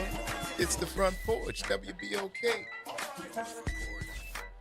I'm your host, Braylon Brian Bank. And I'm your host, Kimber White Dupree. Hey, y'all. Jaron and Jasmine on the other side of the glass. Y'all bringing it to you right here on this Travel Thursday, kind of mixed up day, because we have plenty of company to talk about the Caribbean Fete coming up. And these wonderful empanadas. Seasoned ground beef or crispy. I don't know how she got the shell like that, got the little crunch. That it was still crunchy. And it was still crunchy. Yes, they're very good, man. I kid you not. The we filling is amazing. Oh, yeah. There have been some additional ideas to the filling. You're welcome. Go get you some. Go get you some. Yeah. When you Sunday. come out to the Caribbean Fete Sunday, there will probably be these empanadas, the ground beef, which is very good. And seasoned they were so talking well. about some other flavors. Yes. Including maybe something sweet. Because you always want something sweet at a festival. Of course. Always sell dessert. Yes. People won't like sweet hand food. Hand stuff. Because that's what an empanada is, yeah, a hand pie. It's a hand pie. Yeah, it's very good, too. Love that. That's so, right. You know, listen, at this point, I'm happy. Nothing else really could upset me right now. See? Right when Wick walked in. As soon as I said that, dang it, man. Yeah. I think he practiced looking hard like that. Is he? Yeah, is somebody doing money? It's something. I don't know what's going on over there, but I'm still not upset. Yeah, after eating the empanada. Oh, that is a wonderful. It's really not much you could say. I mean, I didn't have to think about what I was going to eat after I leave Not here. the edge of, see? And even if you get something else, you're not I'm hungry. You're not thinking I'm about not starving. Right. Yeah. And it's a wonderful appetizer. Just, the size of it is just enough. You're not full. You're still hungry, but you're not starving. You're not starving. You're no. not starving. So that was it's a good thing. That was lovely. We've had some great guests this morning. Spicy mango. And how that dude show up earlier today? Because we got food. 504 That's why. 582 That is why. 9422 Every time is the number. Good morning, Elwin. Good morning, and guess what? What, I'm Elwin? saying we're going to Houston, Texas. Why you think we going to Houston, Texas? Because y'all played Archie Bell and the Drells. Man, that doggone Elwin got the answer right on Travel Thursday that we are headed to Houston, Texas. Because we played Archie Bell and the Drells, who introduced themselves as, "Hi, I'm Archie Bell and the Drells. We from Houston, Texas." That's right. One more bell, just because he picked it up. You picked it up. He picked it up. And nobody else is waiting on the phone. Nobody else is waiting on the phone. Good job. Good job, Elwin. Elwin. I told you my brain work overtime. A broken clock is right twice a day. This is your second time twice on the Travel Thursday. Boy, So, look at hey, you. look Go at ahead. you. Go ahead. I got to give it to you, man. Yes, indeed. Hilarious. You like Archie Bell and the Drells? Yeah, I like them. They're good. It's a good band, man. Little sax man. There was a good band. I mean, what are they? I mean, where they at now? Oh, have we lost Archie?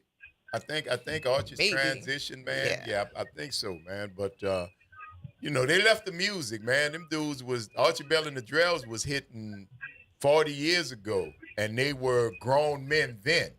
So He sound like a teenager. Archie Bell and the Drells? Yeah, he on that song, he sounds like a teenager. Oh, yeah. But he probably was a teenager. Had that high voice like that. Uh-huh. Oh, was bad. He was good. Looking about for Archie about Bell? him. This was more about the group. Let's see what we're talking about in the Yeah. Drells. Oh, no. 81, he's still here. with us. Archie Yeah. Bell is still here, 81 years old. Mm-hmm. There we go. 81. He is 81. Or do they say anything about them still performing? I don't know. At 81, I don't know if Archie Bell's still going to be performing. But if he No, could, it says years active, 1961 to present. to present, Mm-hmm. that means you might be somewhere and catch Archie Bell in the Drell. Right. Let me He's ask you still something. here, Do Elwin. Let me ask you something. Do they have the best of Peebo Bryson out? What? Oh, I'm sure you could find the best of Peebo. It was there was a best of Peebo. You know, he just transitioned, but that wouldn't be a new album. I think there has been a best of Peebo Bryson album out. Okay, I'm going to find it because I'm going to the Mushroom today. Yeah. You still go to the Mushroom, huh, boy? Yeah. You know, I mean, I Uptown gotta, on Broadway. Oh, I know about the Mushroom, mister. That's right. And they've been there for years. They've been there for years. For years. I bought my first pack of Jobs from there. Well, I bought my first album from there, which was 3+3. Rolling People. Well, no, I didn't buy that from there because I was too young to do that. I was too young to do that then. JB, but the Diamond, everybody read the Diamond as an O. So they became Joe. But they're J Diamond B. Got it. Yeah. The Mushroom. Yes, sir. The Mushroom is a place? The Mushroom is a what back in the day the Mushroom would have been called a head shop, right? But then it became a record shop, and now it's still a head shop. Like a barber shop? Shop? No. A head shop where you would buy bongs and papers and black light posters. A smoke shop. No, not a head shop. It wasn't a smoke shop. Smoke shops are new. Smoke shops is when you see the neon sign and the green neon cross. Not quite a dispensary, but it's not a dispensary. It was a head. No, you better not. Because see, they were known. You might find some herb in the vicinity, but you better not get no herb from outside the place because everybody knew it was a head shop. Everybody knew. So you sell bombs, you sell papers, you sell black light posters, you sell incense. So police, like, if they got all that, somebody might be stupid enough to sell weed. Oh, you see what I'm saying? got So it. you would not do the that. two. You would not do that. You're making enough money selling head product. Okay. Yeah, it was a head shop back in the day. Got it. Hey, man, I got a joke for you. Is it a funny joke? It's a clean joke. Wait, all right. Say that again. It's a clean joke. It's a clean joke. All right, what you got? Yeah. Look, there was a guy who was selling marijuana in front of the police station, and he wondered who busted him. Who busted him? The police. All right. Well, yeah. Okay. Thank you for that, Elwin Pryor. We surely appreciate you. Keep your day job. Please. Keep your day job. Don't go try to be no comedian here. Okay, I won't be no comedian. There you go. All right, cuz. We'll talk back at you. We got to take a break. All right, later. All right, later. You tuned into the Front Porch. Y'all, WBOK is what New Orleans is talking about. All day long. See y'all on the other side of the break.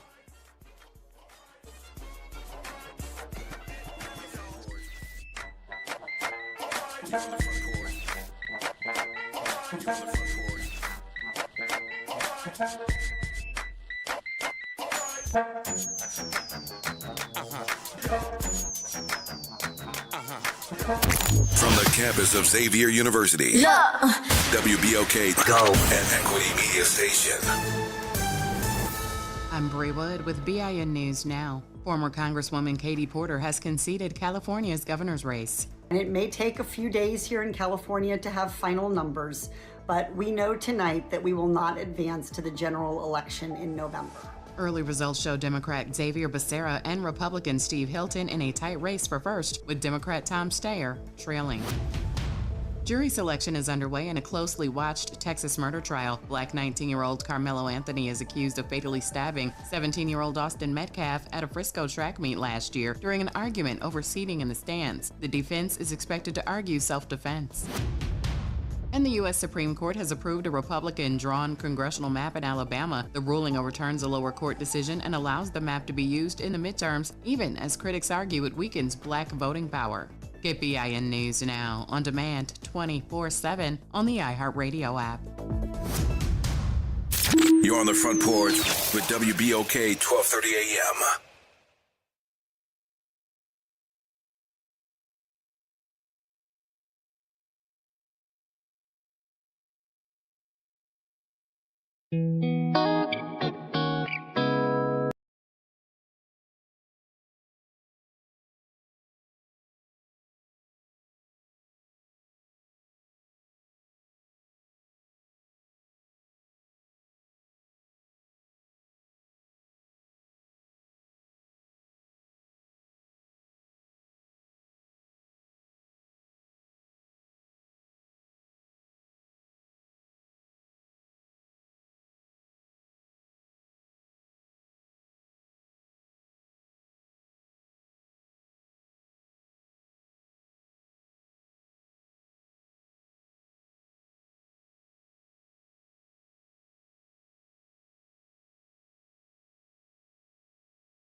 Welcome back, yo.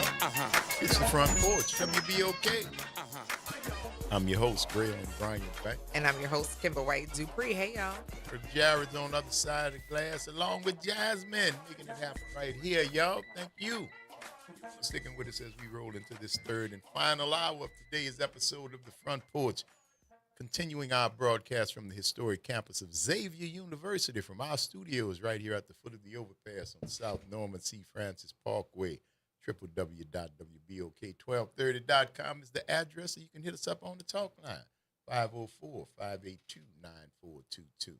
I was reading your T-shirt because Nari said, she said, y'all have cute, cool T-shirts. I don't always look at your T-shirts, but I just was like, let me see, because you had a face. I have a face. So I have a face, yes, and then you have a Black. Davis' little great nephew. Well, could be with that big old hair. That's right. For sure. That's right. Uh-huh. Throw him up. Throw him up. Shout out. Yeah. Right. For sure. That's a cool shot. There you go. That's pretty cool. Pretty dope. Yeah, no, I have stepped up my t-shirt game because you have such a collection of t-shirts. I do. I'm a walking billboard for stuff I believe in. Yeah. And for snide remarks. Yeah. I enjoy that you enjoy making snide remarks. Oh, I do. I too enjoy making snide remarks. Just like the snide remark, cautious remark, because I was about to faint over here when that song came. I was like, no. Oh, that's because it's Travel Thursday. But there is a remix version of it that I don't think I've ever heard the clean version of it. I know you done heard the dirty version several times because you know it word for word. I do. I know it. Dude, the emphasis, the gestures, the this, that. Oh, trust me, y'all. The camera wasn't on, but I seen it. Yeah, that's what I like that song. And when me and my cousins get together, we sing it real loud. Yeah, and it's like, oh, okay, because I'll be like, girl, you still love me. You too bad. I'm trying to tell you, listen. I don't know a lot. I don't think love gets destroyed. Well, so to say you still love me you don't. That. If you loved somebody, you never stop loving them. Now, how you stop fooling with them is different. True. I think the opposite of love is not hate. I it's think the opposite of love is apathy. Right. It's indifference. And so I may love you as a human being like I love everybody else, and I don't want you to just burst into flame. But I'm not in love with you by any sense. Right, that's what I'm saying. I'm not in love with you. But, the love, right, not but the in love. Not the love. The love is not even love that I had for you before, because before I would have went through some modicum of discomfort for you. Now I wouldn't pee in your ear if your brain was on fire. Oh my God, that's what just an how image. it go. What an image! I wouldn't. That is terrible to say. I walk right past you. I can't be mad at you because you wasn't never born to me. That's You're terrible not there, to say, but I totally agree. The more mad you are, that's terrible to say. It's sad but true. That is awful to say. But true. It's not hate.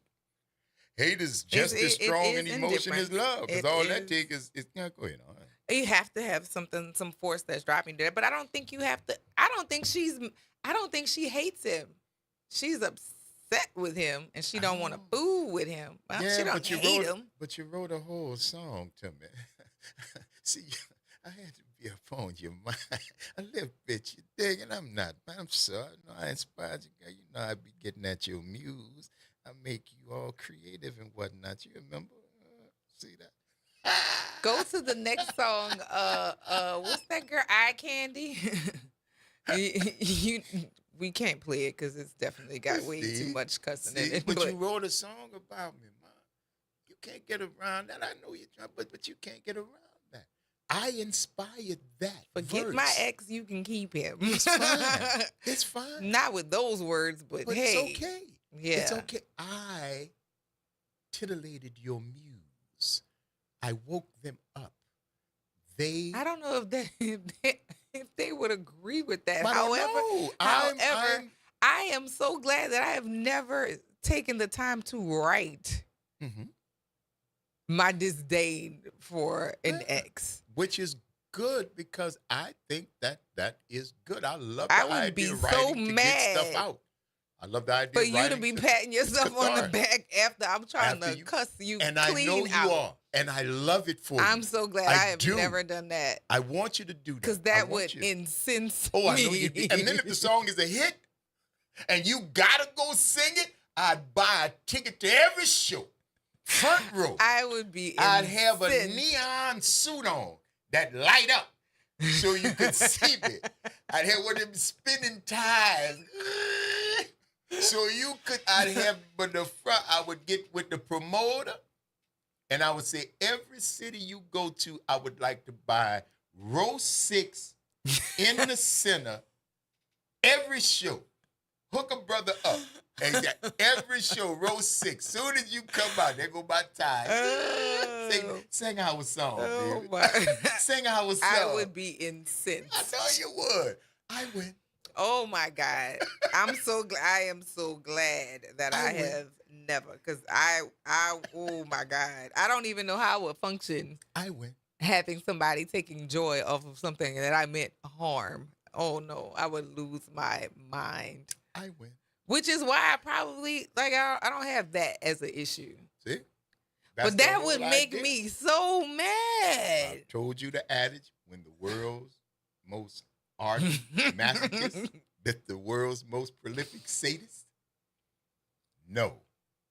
That would. And you did something that hurt me that actually made me feel closer to you. I would be so upset. I would be so mad. Oh my God. 504-582-9422. Good morning, Pam. Good morning, Front Porch family. How y'all doing? We good, baby. How Good. you? How are you? Oh, doing good. Getting ready to put a roast on. Ooh. Sounds delicious. Just got through studying it with garlic, I would imagine. Oh, you've got to know it. You know I know. You know I it's know. a roast isn't Shouldn't a you get to roast put roast in unless your you have garlic? No, in your roast? that's not why. Oh. Wait, what? Nothing.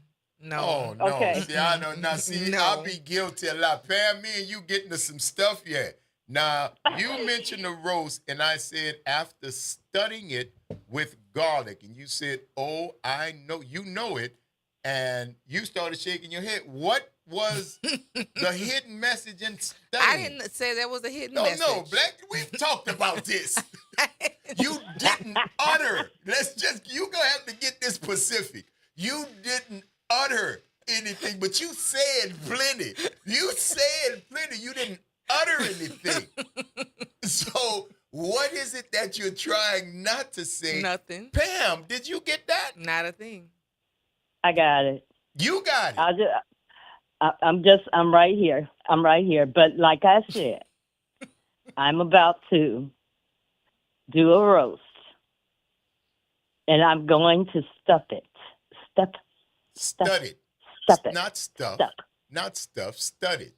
Stow it with the pieces of garlic. That's what you stick them in. You know what? Yeah. Cook your roast your own way. However you feel like cooking it. That's how well, you cook know it. what you know what to do with the roast. I can make a lot of stuff dirty and flip innuendos, and I really can't. I'm missing the studying the roast with garlic part, though. I just am. Maybe I'm not just as sophisticated as I thought, but I'm missing the subtext of the studying the roast. Oh, Lord. Well, I guess I missed it too. I think because you heard stuff, and I didn't don't know say what, stuff. I said, Pam. Yes.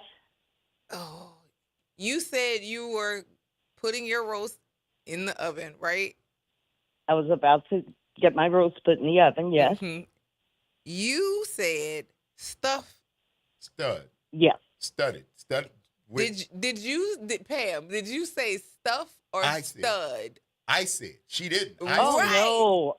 And then she said stuff. You said stud, and y'all kept going back and forward. Neither one of y'all are. No, she didn't say stuff. Pam said, she said stuff just now. When I said studded with garlic, she said, you know it.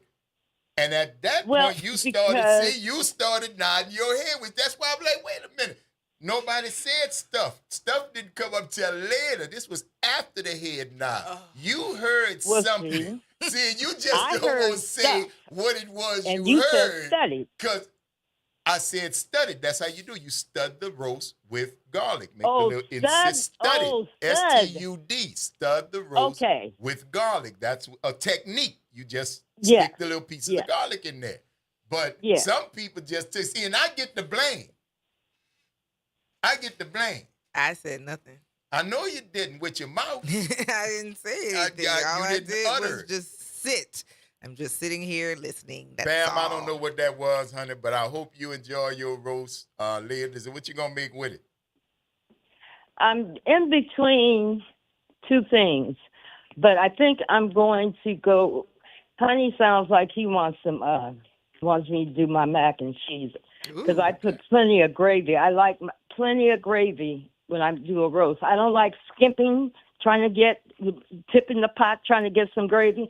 No, when my roast comes out, I want it all the way almost to the top with gravy. Because once I start slicing it, I want it to it's going to be juicy, but I want it to be juicier. I want to have plenty of gravy and some vegetables. I might do cauliflower, I might do broccoli, but it's got to be juicy or I don't want it. I ain't mad at you, baby. I ain't mad at you. Will you And call I've us had tomorrow and some tell dry- us what side you decided on, whether it was mac and cheese or mashed potatoes or rice and gravy? Let us know, all right? All right. Somewhere in there, I know you pulling at me. Okay. I'm not. You. I honestly and truly am not. That's the other one who don't never get no charge that's doing that, Pam. I don't say nothing. See, what you're not hearing is her screaming. That's what she's screaming everything. Her eyes are watering. She's trying to tell people that she's not joking. And I keep telling her, you on screen, she trying to hide her face, Pam, inside a T-shirt.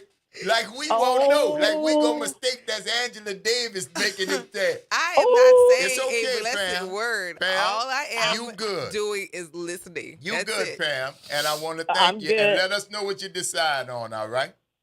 All right, babies. I'll All right, talk love. to y'all tomorrow. Talk to you later. Talk to you later. Bye-bye. Yes, indeed. It's always Graham. Always get the show. Graham. Ooh, Graham.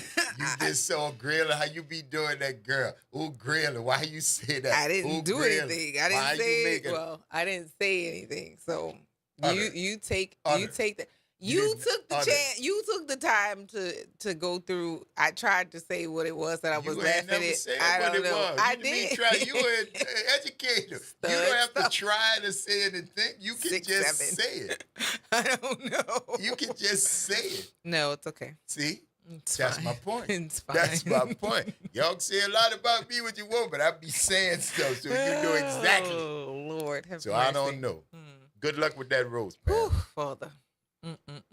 And I'm not going to do nothing with the juicy comment, Josh, because that would be playing into what Kimber has been doing, trying to make me the bad guy. It's not happening, cuz. You think I don't recognize this? You think I don't know what's happening? Her eyes are leaking, because she is trying so hard not to let somebody know what studying garlic had to do with the innuendo that went through her head. I don't know what it is, Josh. I don't know. And juice is easy. Anytime you get juice is easy.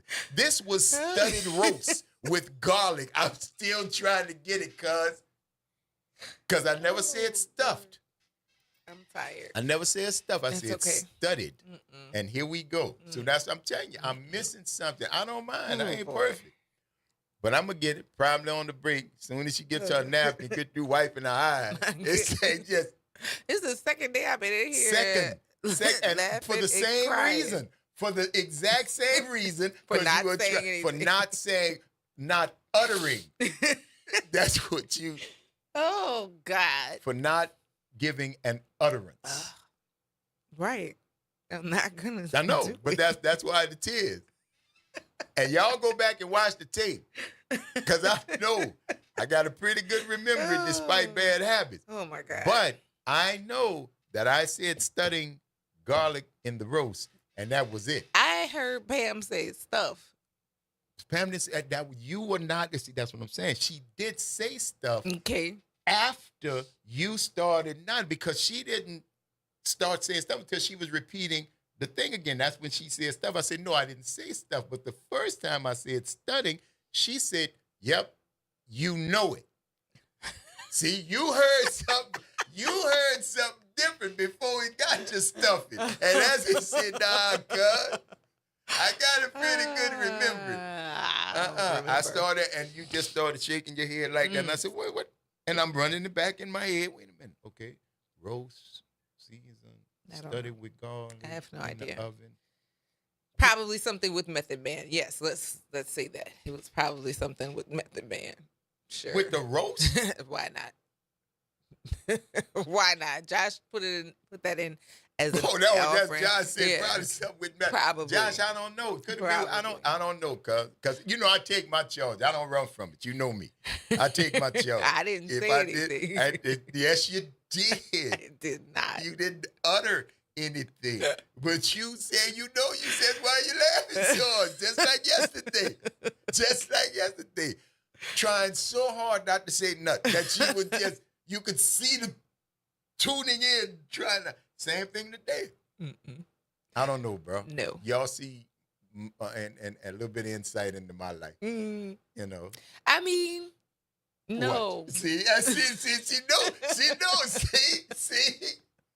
Absolutely She doesn't not. want it because that would expose her as having a like mind to mine and not being influenced. See, because I always get the charge.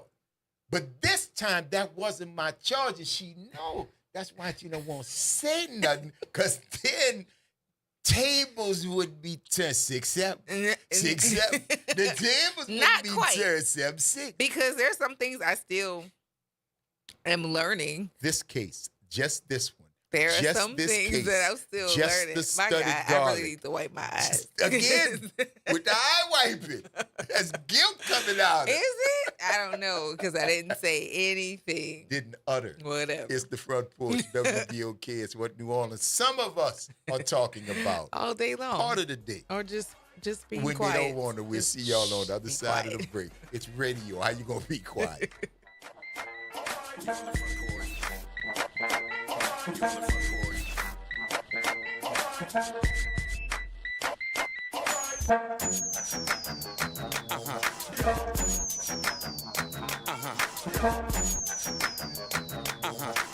Good morning, everyone. I'm Elizabeth Kubel, and here are today's headlines. The New Orleans Police Department is set to discuss public safety enforcement after they say they learned about an upcoming illegal street takeover. We did not get any more details on what this street takeover means or when it is supposed to happen. NOPD will hold a news conference at 1:30 this afternoon.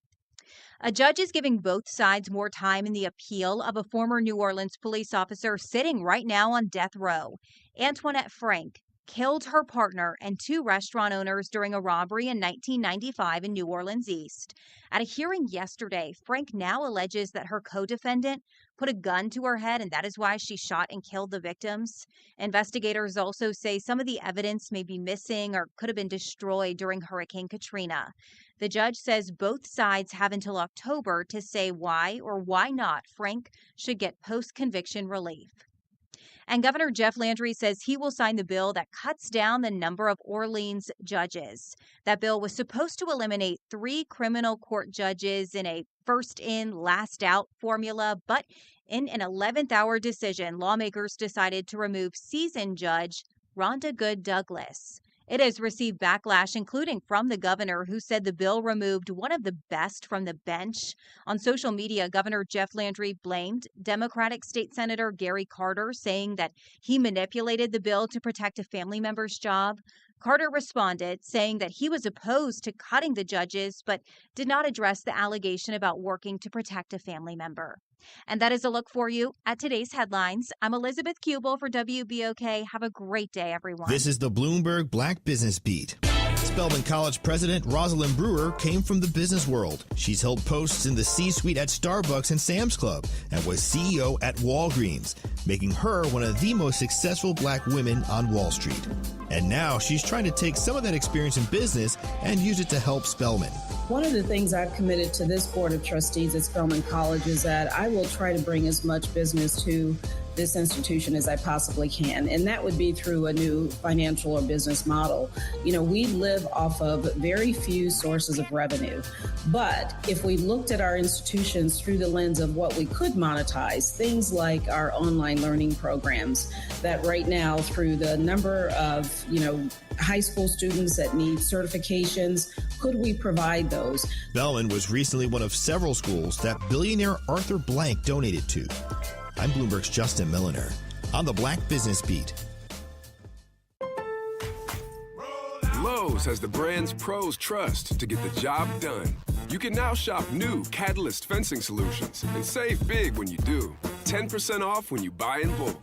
Plus, save $180 on a DeWalt 12-inch dual bevel sliding compound miter saw. Now just $449. Our best lineup is here at Lowe's. Valid through 5/6 while supplies last. Selection varies by location. Confidence is knowing you're ready to handle whatever comes your way. That's what it feels like to take on your workday with Cintas.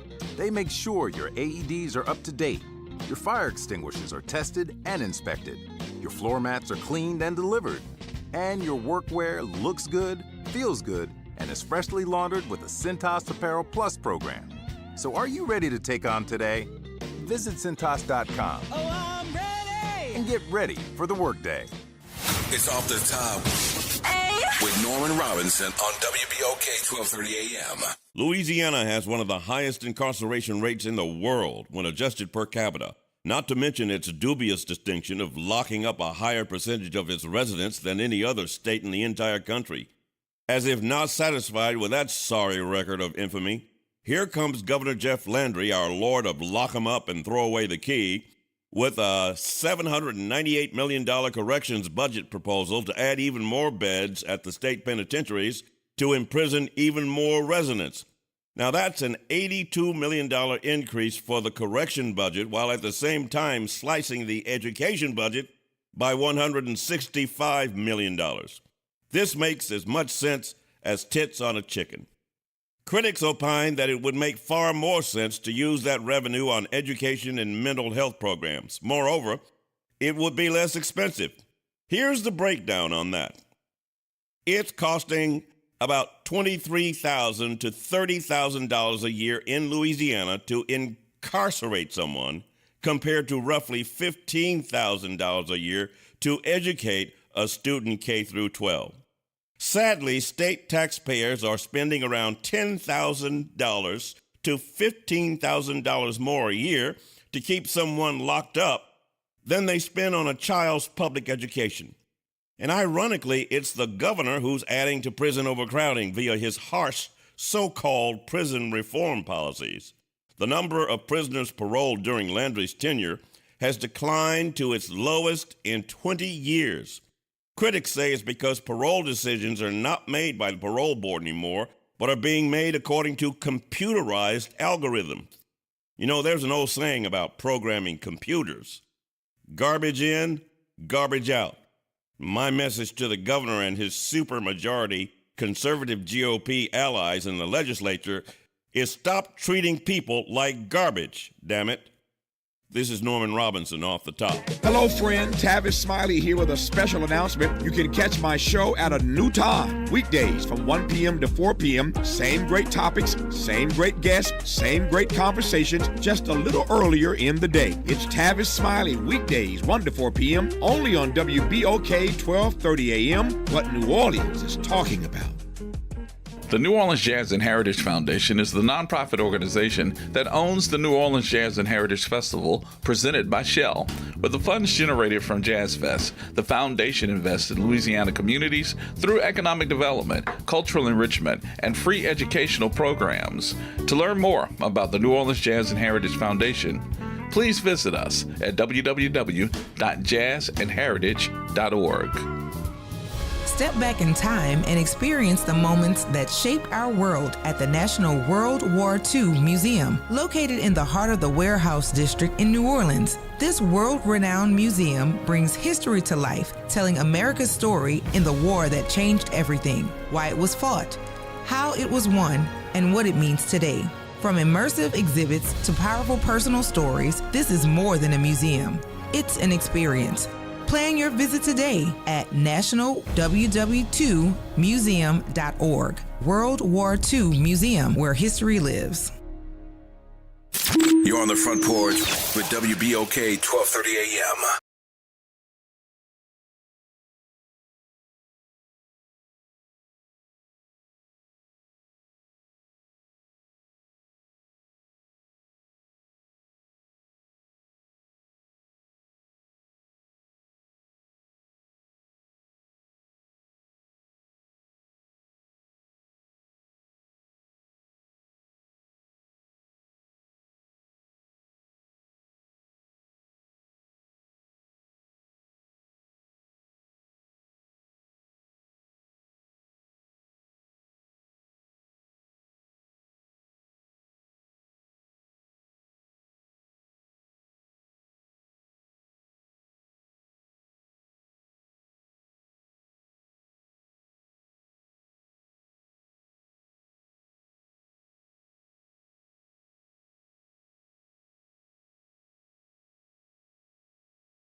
Welcome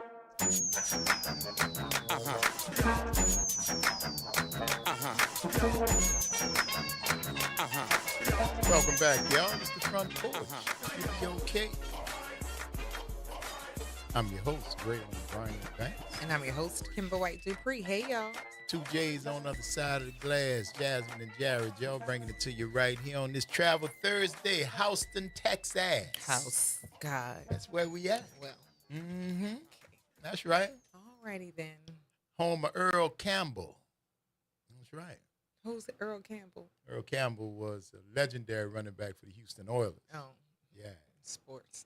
Sports, absolutely. Yeah. Big sports town, that Houston. The Rockets, Hakeem, The Dream, Elijah Wan, Clyde Drexler. Now, remember Clyde Drexler? At that time, baby, Houston And was rolling. the Colonel? Was it the Colonel or the Admiral? The Admiral? The Navy. David Robinson. There you go. There you He go. played for the Spurs, didn't he? He played for San Antonio. Yeah. David Robinson. Yay, The me. Colonel. I did No, it. the Admiral. With the Admiral? Okay. I was Some like, sort. it's one. It was He was a something ranking Navy. officer. Some Navy. Go Navy. The old colonels on in the Shout out to. ensigns. No. Colonels are in the Army and the Air Force and the Marine. I don't think there's any colonels in the Navy. I'm going to have to. Maybe you're right, but I don't remember. Because that's a CO. CPO. Okay. Okay. There we go. That's fine. I thought you said SEAL. Like SEAL, the singer? No, He was in the Navy? No, I got you. Oh, commanding officer, petty officer. Yeah, because my husband was in the Navy. Right, but not as a colonel. No. And I don't think there's any No. colonels in the Navy. No. It's just a designation. Admiral. Admirals, ensigns, chief petty officers, stuff like that, but not colonels. And some other people. Yeah. Okay. 504-582-9422. What's up, Pam? Hey, y'all, I forgot to tell you what kind of roast I'm cooking. Let me guess. Rump roast? Close. It's a bone-in butt roast. It's a bone-in... Butt roast. Bone-in butt roast? Uh-huh. Okay. All right. Well, And I mean, it's real meaty, too. It's got a lot of meat on it. the bone got a lot of meat on it? The roast has a lot of meat on it. Okay. Well, thank you for that. It's marbleized real pretty, but it's real meaty. Real meaty. Mm-hmm. All right, then. Well, we sure want to thank you. Well, I want to thank you. Kimber's back to not saying nothing again. So, Kimber, that's what I'm fixing, baby. A bone-in butt. Right on. All righty, Pam. Thank you. All right, guys. All righty. Thank you. Talk to Bye-bye. you later. 504-582-9422. What's happening, Josh? What's happening? Who's that one? Wow, what's popping? Oh, that got weird real quick, didn't it? Say again. That got weird real quick. Well, it was weird before. First of all, I never knew there was Regular bones in weird it. to was me. It weird wasn't before. nothing you. That was kind of mild. Yeah, it was weird Yeah. before. But I tell you what, kudos to you. I tip my hat to you, girl. You didn't bite on it. Not No. this time. No. You didn't Because, see, bite the on it. last time, that wasn't, let me tell you something, bro. I'm still trying to get what the studying roast with garlic innuendo that made my co-host so hilariously, uproariously fall out with laughter.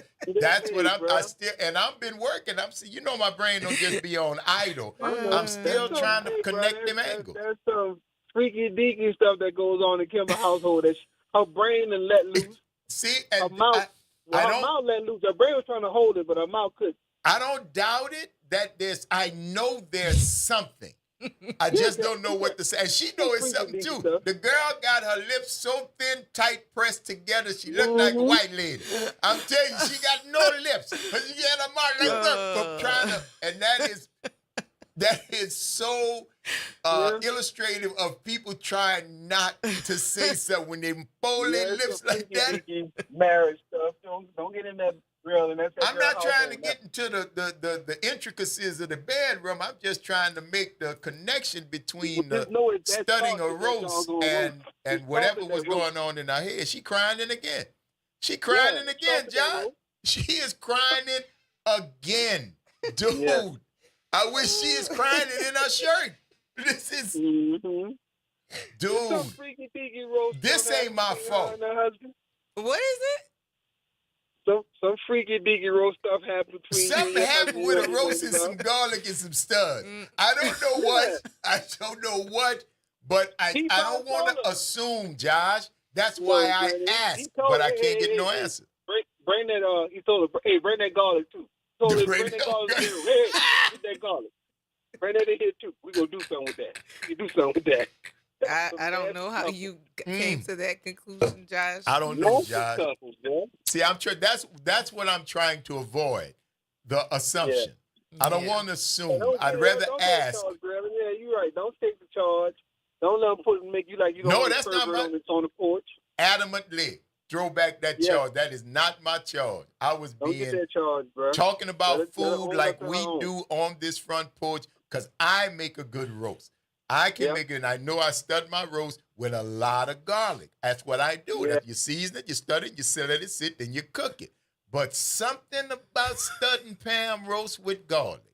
Something about studding that says Tickle, Kimber, Consuela, Maria White Dupree. Oh, my God. All them different people. Oh, my God. You know them couples be coming up with cold words for freaky deaky. Something it got to be garlic or either stud, because roast didn't do it. We have said roast before, and it didn't have any reaction. I don't think I've ever mentioned studding garlic, but no, this is my first time hearing you say studding garlic. This is some very, very touchy topics lately because yesterday was Slow Dragon Day. Next day was Slow Dragon and nuts. Karen was telling us about how she was on the dance floor with her freaky self. So, in college, Slow Dragon is way better than high school Slow Dragon. I don't know, John. I don't know, because your access is different. That's why you got saying. freedom because they got dorm rooms before you had to go in the back. I'm telling you, hey, bro, I've been in some Slow Dragon with I need a morning after pill. You need I need one. I needed to take me one. So, hey, bro, some of them girls be about that life, man. You know. I be trying to tell these kids, I say, hey, man, listen, go to college, preferably at HBCU. Time of your life, bro. Mm-hmm. Slow Dragon, second to none in HBCU. Second to none. You ain't getting that type of Slow Dragon no PWI. And PWI, all they do is line dance. That's all they do in PWI. Yeah, it's a different kind of slow dancing. Different type of Slow Dragon than it is HBCU. Yeah. Oh, my gosh. Man, Well, in Louisiana, there's always the, it's like a square dance, slow dance that they do. No, it's very Slow Dragon, though. Cowboy boots, cowboy hat. Yeah. No. Pressed close together, but they look like a waltz, but a square dance at the same time. I think I know what you're talking about. I've seen people it's like a fast dance. Like, I mean, you're holding each other, but it's not a slow dance, and that's what I'd be like. But it's to slow music, but you have this waltzing fast feet thingy. Give me some Stairway to Heaven. Just let me grind. Oh God. Ain't no soul tie in that right there, Kimber. No. You ain't tied no souls in that. Ain't no backs being bent on that one, man. They standing straight up. No. I need to have you looking like a half parentheses. Oh God. Hey, bro. Yes. Slow Dragon is like the movie trailer. I tell you, I need you looking like a half a parentheses. Yes. That is Slow awful. Dragon is like the movie trailer was gonna happen in the bedroom. It doesn't always equate that way either. I'm still trying to get this garlic and roast, Josh. But if I do get it, if she deigns to tell me, I promise all our listeners, all our loyal listeners, I will say what she refuses to, because y'all know I will. Y'all know I will. You know master is you, Gremlin, and Kimber. You better not blame it on perimenopause either. Take your charge. Good one, Josh. Thank you, All right, cousin. yeah, man. Appreciate you. Good shot. Later. No, I am not blaming this on perimenopause at all. This one might have been Perry Mason. I don't know what this was. I don't know what this was, but it was something.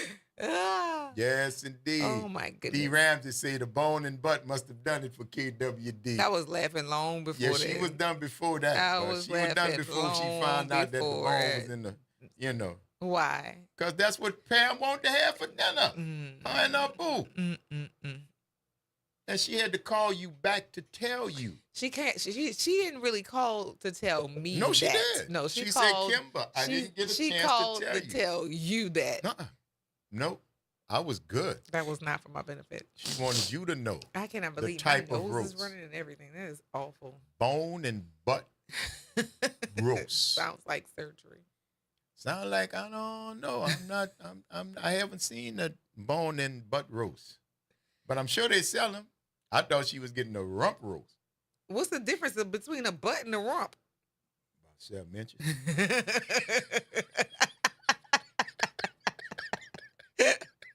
Oh my God. That's a butt, dude. That's a rump. I never really think through the things that I'm getting ready to say all the time. I really just don't. However, I'm here for you. That is part of the reason why I don't respond on certain things, because once it's out there, you're not going to leave it alone. See, Cam said, don't nobody want a bone but a dog. Pam's roast is a meaty butt with a bone in it. That's what she said. And it's been studded with garlic. It's something about that garlic that get this one. Kamara, nephew, holla at your boy, man. I ain't trying to get your business. But what's up with the garlic, dog? Something happened. Say, bro. Oh, no. Oh, Lord. We have talked about parsley, persimmons. We talked about sage and thyme, rosemary. We talked about oregano. We talked about Italian seasoning blend. We talked about Scotch bonnet peppers, red peppers, all kinds. None of these things, none of them have gone to the garlic response. I need to find out. Okay, so bone in butt roast equals bone in rump roast. So it's the same thing. What is? A rump and a butt. Oh, yeah? That's what Cam just said. They both are the same thing. We got to take this break, y'all. I'm going to blow my nose and take my face and rest it because I'm tired right now. Lord have mercy. You're listening to The Front Porch. WBOK. What New Orleans is talking about all day long.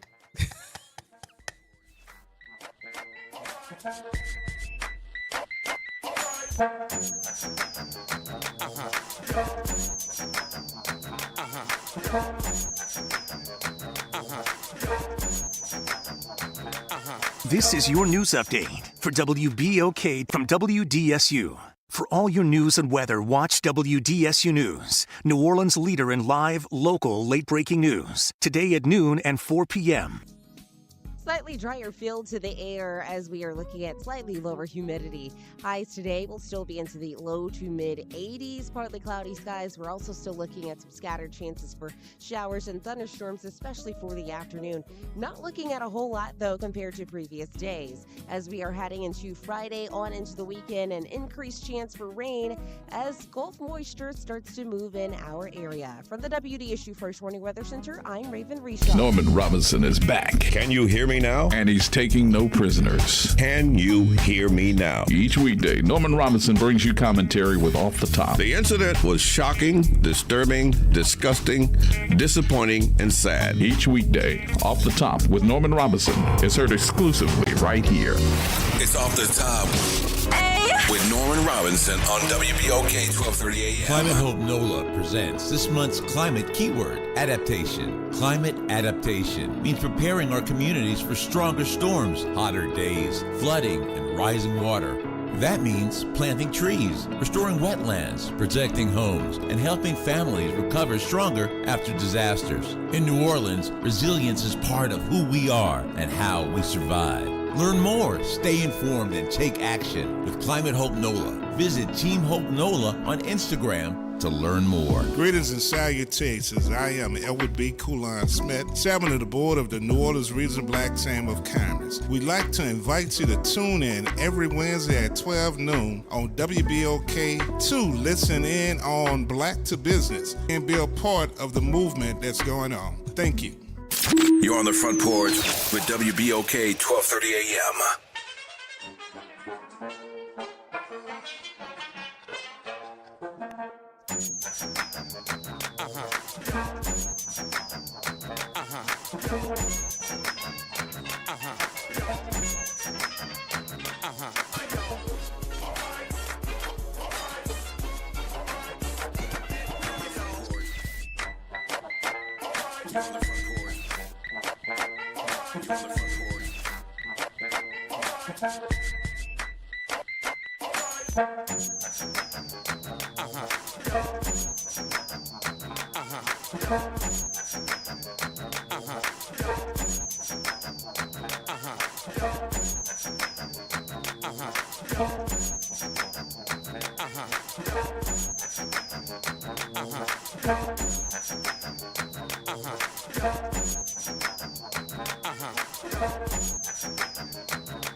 All right, y'all.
Brian Banks. And I'm your host, Kimber White Dupree. Hey, y'all. That's Brother Jared and Jasmine on the other side of the glass, bringing it to you right here on this Travel Thursday, Houston, Texas. Houston, Texas. That's where we've been all this time. That's right. Hanging out, doing our thing, having a good time. Indeed, we are doing that. Laura said a butt roast is pork and a rump roast is beef. Ah. So she had a butt. Who? Pam. She had a butt with a bone in it. Mm-hmm.